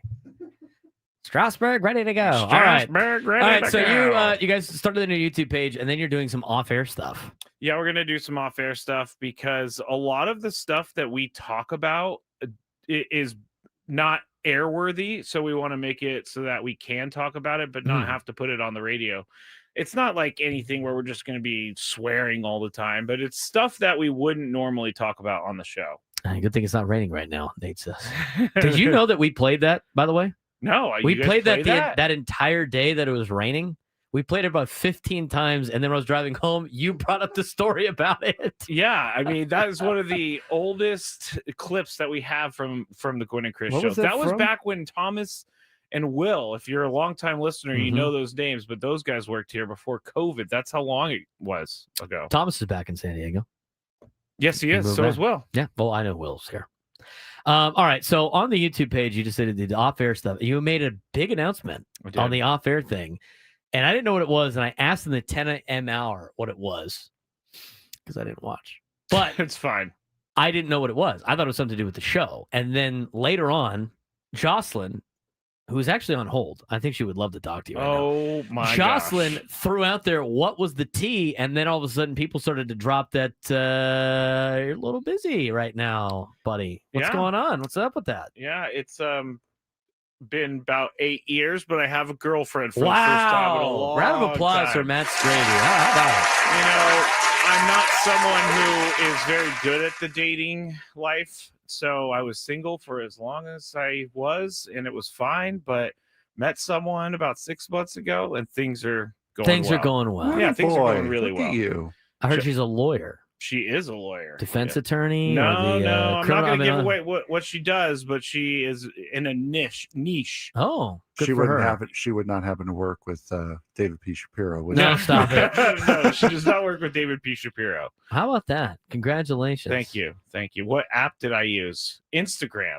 That's the app that I IG. use. Wow. You slid in the DMs? No. She slid into your DMs? Yes. Wow. Yes, she did. Wow. And you know what? She's gonna How be. about it? She's gonna be not upset that I said this, but she said she came. Don't get to, yourself in the doghouse. Remember dude. when we did that broadcast last year before the playoffs down at Baja Ricks? Yeah. Okay, so she came down that day by herself because she was going to the game, and she sat in the Baja Ricks audience. And Was that when I was on your guys' show? Yeah. Oh, when, yeah. When Chris was on vacation. That's she right.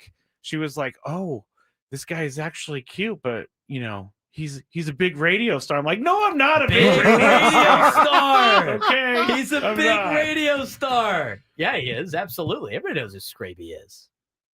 Wow. Augie said looked up her bank account right after. I don't work at the bank anymore. I don't work at the bank anymore. Yeah, because you're a mark. Jocelyn says, don't be scared. Oh, to put Jocelyn on? Sure. So she slid in your DMs. Well, how long ago was that?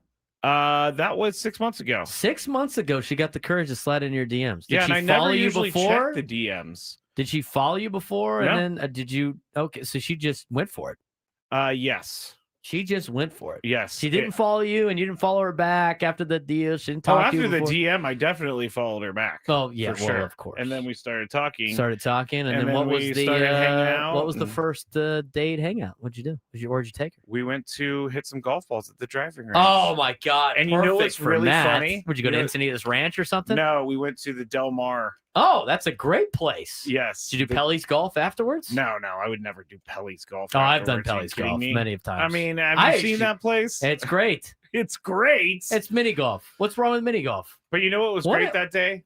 I was just striping the ball down the range. It's like hitting the ball so well. And I was like, please don't take this as to my skill level in golf, because when you see me actually play golf, it's not going to be the same. The golf hookup right there. That's great. Anything else? Did you do anything else fun? Other than that, no. I mean, When did you start seeing her?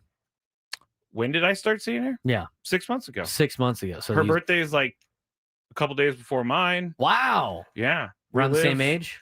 No, she's younger, but I'm not going to reveal a lady's age. You don't have to. I said around. She's younger, but it's no big deal. I phrased it as I was supposed to. Scraby's trapping himself at this point. We're not even I'm really good at that. Both of his hands are on the desk in front of him, and he is sweating profusely. Yeah, if I lift my hands up right now, there's going to be a handprint. Well, 2 handprints. Well, that's for Tony. Tony sits there. Nobody sits there during our show. Do we need to take Jocelyn's phone call real quick?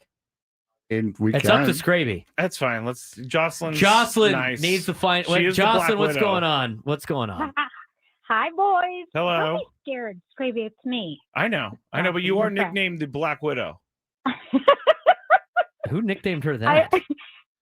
On that show, I'm Black Widow. On this show, I'm a lurker. Okay. Apparently. Okay. Yeah, I lurked. But I really do. I listened to you guys all day. But I did not hear yesterday what you were saving. And so I did. I asked in the chat, what was the tea? And then here you are. Here we are. You're on the show, sweating in the studio. I was sweating when I was doing it yesterday, because it's like one of those things where once you put it out there, it's out there. It's out there. Oh, for sure. It's out there. Yeah. And you can't take it back. For the longest time, I didn't want to say anything about any girl I dated because they always ended too early. True. So I didn't want that to happen to me, but thank you, Jocelyn. I appreciate it. No, I'm happy for you. Thank you. I'm excited for you. Is she a Padres fan? She is a massive Padres fan. That's a win. I mean, she's going to a live remote before a playoff game. She went to the playoff game by herself. That's how big of a fan she is. She loves the Padres. Was she a Scrabinator before she slid into your DM? Yes, she was a Scrabinator. She was a Scrabinator. I think. Wow. I know who it is. Can you give it? I don't think you know who it is, honestly. I think the best thing about it is that we both don't drink, and that is something that also great. I needed, and I didn't really know I needed that, because I'd always dated girls that drank, but like not to excess. But when you have someone who doesn't drink and you don't drink, it makes everything a lot easier and cheaper. Is a Scraven. What's her opinion on the Niners? She have an NFL She's team? pretty mad about the Chargers leaving. Good girl. So she's now more of a whoever is good fan. She's not so much an NFL fan. She's she knows a lot about baseball, so that's good. We can Big talk baseball about that. fan. Nice. Yeah. Well, that's great. Well, we're proud of you, Scraby. Happy for you. Thank you. How to Thank get you the to news everybody out out there. there. Yeah, that people are the fans are having a great time. We appreciate Jocelyn for the phone Yes. call, of course, Yes. as well. But we got to get to Drake Hills and talk some soccer. But we wanted to get you on there and talk about it a little bit. Did you use Thank the you. windsock term yesterday? I was told you used the windsock term yesterday. We may have. I think Nice. Chris did actually. Good. Keep it part of your repertoire. What was he talking? He was talking about someone being a windsock yesterday, but I can't remember who.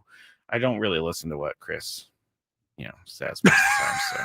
Well, Chris probably doesn't listen to this segment, so there. He's definitely not. And if you want to replay it, you can. I think this is great. You know what? And the thing is now people are going to ask you during your show, so your show might get a little sidetracked today. That's fine. It's Friday. It is a Friday. We're having a great time on a Friday. We do have jobs. I was going to say we ain't got no jobs, but we do have jobs, so we got to do our. I mean, what we have is fun. When we have as much fun at our jobs as we do, it's not a job. Augie's got a good idea. We should just make up slang terms for Ello and just say the kids are saying it. Oh, that's a great idea. That's really funny. That is a great idea. That is actually really funny. I could totally play it off too. I could be like, you could make up a word, and I could be like, oh yeah, the kids on my team were saying that the other day. Well, Tony was saying 6'7". I don't even know. I don't understand this whole 6'7" thing, but he was saying that yesterday, and Chris and I were like, what?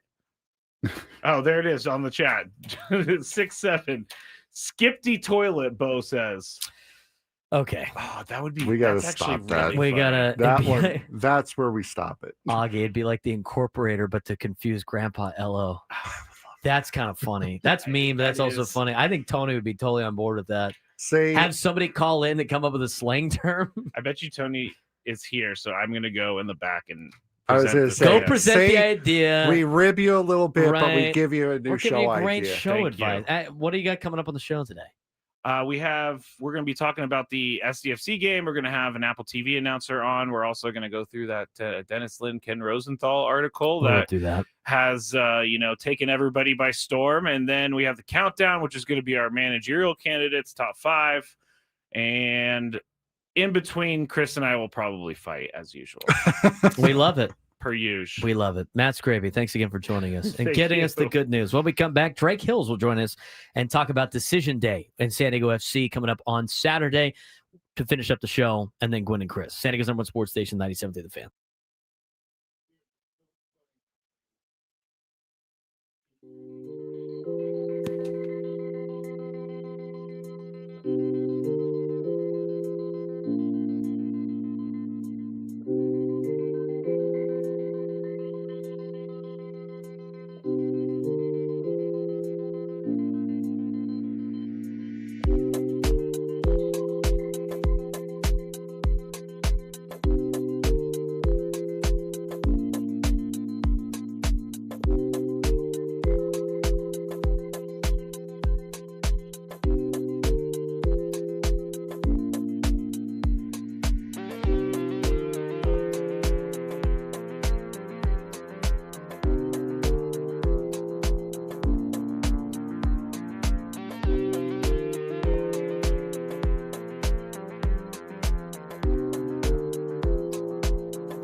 1:39 on a Friday. We're going to talk with Drake. We're going to lock back into some sports. People just immediately freaking out. It's Squirrel. Live show. Our guy Scravy's got a girlfriend now. Good for Scravy. Yeah, Okay, you know what? We're happy pumping for up it's a our guy. Friday afternoon. We talked about sports all day. We're diving back into the sports. And we're doing MLS, San Diego FC. We have to mention, we already had, we don't need a big conversation with Drake about Oregon football because you know what? We had Derek kind of come in and say the things that needed to be said for Oregon. So Drake, I want to know more about how was your trip from Drake Hills, going back to his alma mater, enjoying Eugene, and enjoying the people and company around him last weekend. Yeah, you know what? I might be aging myself a little bit, but when I was on campus, they didn't even have Uber or Lyft. And so just getting around, you're not on the bus anymore with the people, capital P there, with the people of Dirty Eugene, Dirty Huge. The Ubers they were piling up, man. I mean, I'm looking at the damage and I'm like, yeah, the rest of October might have to be on a shutdown. It's just completely redone from the way people get around. They've kind of urbanized the Eugene that I know, particularly like all the restaurants, Taylor's, which is the bar, flowing right into campus. They closed that down. It's a sneaker and like streetwear store now. But I will say this, walking out there to the HD complex, which is basically where Austin Stadium sits, the east scoreboard is massively beautiful. We were able to kind of walk through the east gate, walk up to we had a box for the game, which was even more painful watching us play the way we played. But they're starting to revolutionize kind of what Austin looks like. And I call it the Dan Lanning effect, man. It's like there's cranes all over the place. It's going to be looking like an NFL facility by 2028. So exciting times. I went to a place called Yardi for some New York to Pacific Northwest connection Caribbean food. That is what a combo that is, Drake. It's always a story. Like, how did you end up in Eugene, Oregon, out of all places? And this guy, he comes to Eugene by way of the Bay Area, get some sort of culinary school, and we didn't get the full story, but he followed someone here. He followed someone to Eugene, and he set up this Puerto Rican, Haitian, Jamaican it was incredible. The plantains, the jerk chicken, the jerk pork with a little bit of the Okinawan sweet potato puree mixed with the rice and peas. Fire. 10 out of 10. Well, you talked about food outside the stadium. Go Aztecs in the YouTube chat, Drake. And we're a food show. I mean, we asked Andres Dreyer what his favorite thing to do in San Diego, like food-wise. He said tacos, for sure. But he wants to know what was the spread in the box. That's what we all want to know. Yeah, it was, man, I'm a little conflicted in saying this, but it was kind of mid. Oh, no. Come on. It was kind of mid. They had like this, I guess it was supposed to be kind of like a hearty American meal. They had like this big chicken with, broccoli and mashed potatoes. And, I was like, the chips and salsa, they held me over while we were waiting on the food. I get the chips and salsa is always a good dependence, but yeah, I'm not. We got to work on that. Work on that. But I, you know what? I'll say this. In their defense, I'm pretty sure because I haven't been in the boxes on the south side of the stadium. I was on the north side of Austin, so I'm basically. I guess there's a difference. Maybe there's a difference in the food that they're offering there. I have to get on the other side of the stadium and see what they're doing over there with the president's box. That's where I need to be. I need to be with Carl Scholes, president of the university. I need to be in his box next time I pull up. Well, you're going to be a very important alumni very soon, so I'm sure you'll be invited to that box. Not too much further in the future. Yeah, the box when you sit in a suite, like I know, like sometimes you go with the fancier. I don't need I don't need a meal in the box that I need a fork and knife for. I need some good sports food that's a little bit high end. That to me is the box food. Let's talk some soccer though, Drake. We are joined by Drake Hills, who joins us each and every Friday. We talk soccer 101, a lot of San Diego FC stuff to break down, a lot of tie-breaking scenarios to break down with MLS. Frank and I kind of went over it yesterday. But when you look at this team in San Diego FC, and we talked with Anders Dreyer yesterday, and he mentioned how they're going after the highest seed they could possibly get. They always go out to the pitch to win. There's no resting or anything like that. How do you see this playing out? A lot of things going on in MLS this weekend on decision day. It's always a big day. From an overall MLS perspective, Drake, what's on the line tomorrow in the MLS? I mean, there's teams trying to jump into the playoffs. There's teams trying to get home field. There's teams trying to get a better seed. I mean, there's a lot on the line tomorrow. Yeah, it's about to be absolute hysteria. All 30 teams will be playing. You take a look at the Western Conference, it's tight because at the top, obviously San Diego not only wants the number one seed in terms of looking at this season, but that also means Champions Cup. That also means the first international tournament for this club. They would clinch that as the number one seed for the Western Conference. So this has present and future implications. But on the back end, I mean, you have Dallas, Salt Lake, Colorado, San Jose are all still alive in the Western Conference. And given the fact that Portland is, they've clinched, so they're fine in terms of, being in the playoffs, but they're a team that hasn't won since September the 13th. I mean, they've been on a struggle bus. And I think if you're San Diego, looking at a Portland team that hasn't won in over a month, you just watch them play in the Cascadia Derby against Seattle Sounders. I was actually at the game in Portland when those two teams played. They go up to Seattle, they drop that game. And so now there's Dallas that's on their heels. They've been on a non-winning streak. I mean, and plus the emotion that came from a Derby game. So if you're San Diego, you're kind of licking your chops at the same time. You know that a Portland team that is very experienced, they've won an MLS Cup in 15. They've been to 2 Cup finals since then in 18 and 19. This is a postseason prep team. And so you're thinking, like, you don't want to underestimate them, but you certainly know that you can go in there as the MLS best on-the-road team so far in 2025. This is going to be a game to watch, I think, even if you're not a Portland or San Diego fan.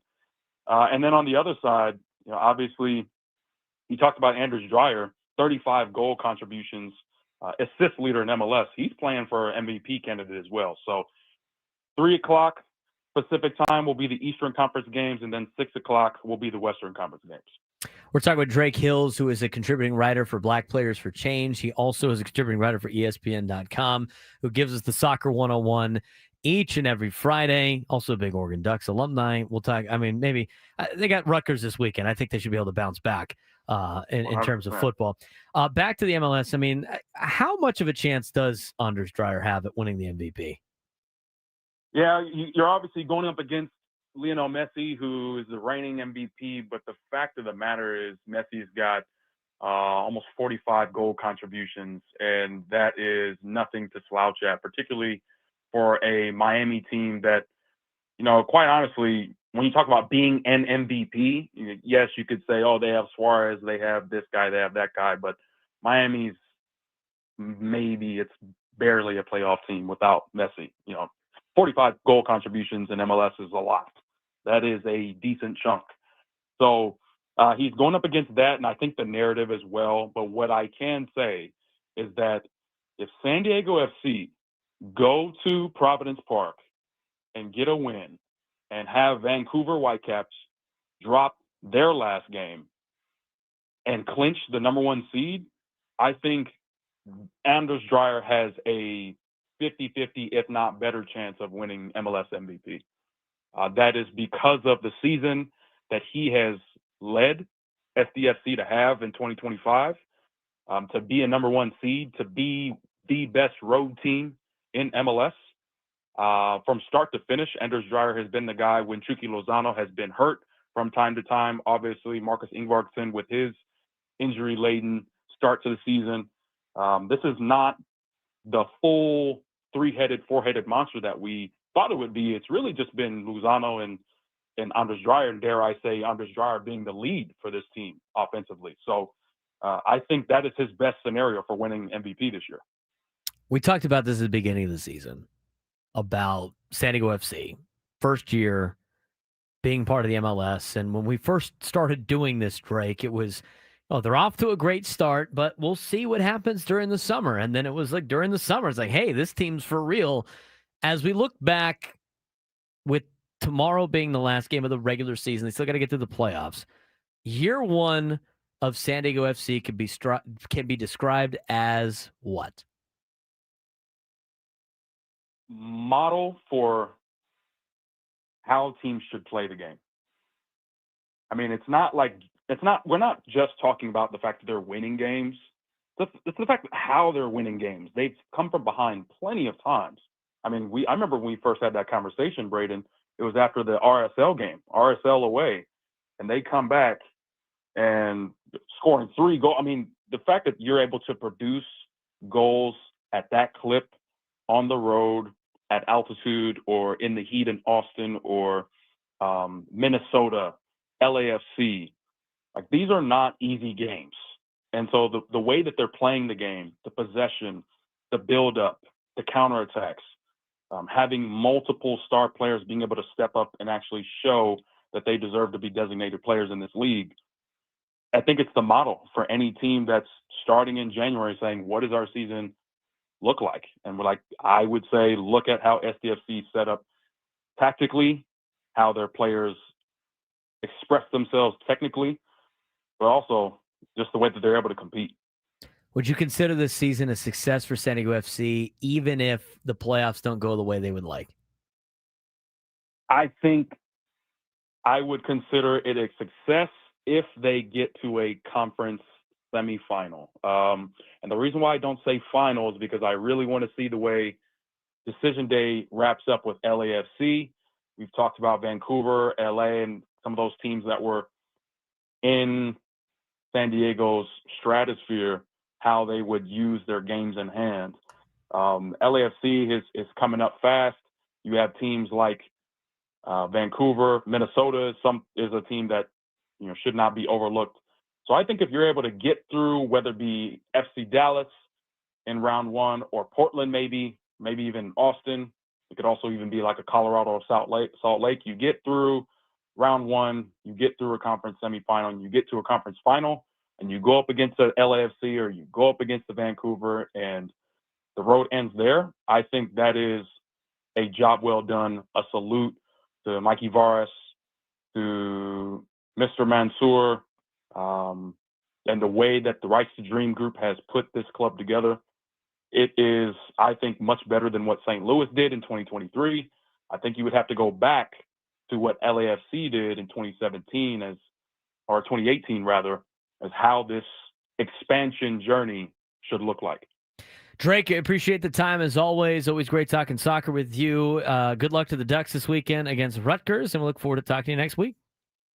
All right. Take care, Braden. Have a great week, and let's hope for SDFC fans that they see FC Dallas in the playoffs. Yeah, that'd be great. 2-0 against those guys. That'd be great to see them, especially as the number 1 seed in the MLS playoffs. That's Drake Hills, contributing writer for Black Players for Change, who comes on and talks soccer with us each and every Friday. Any plans for the weekend, Frank? Are you going bowling with that shirt? Shut up, man. No, I sitting at home and relaxing. This week for me, for whatever reason, has been really taxing. So it has nothing to do with the show.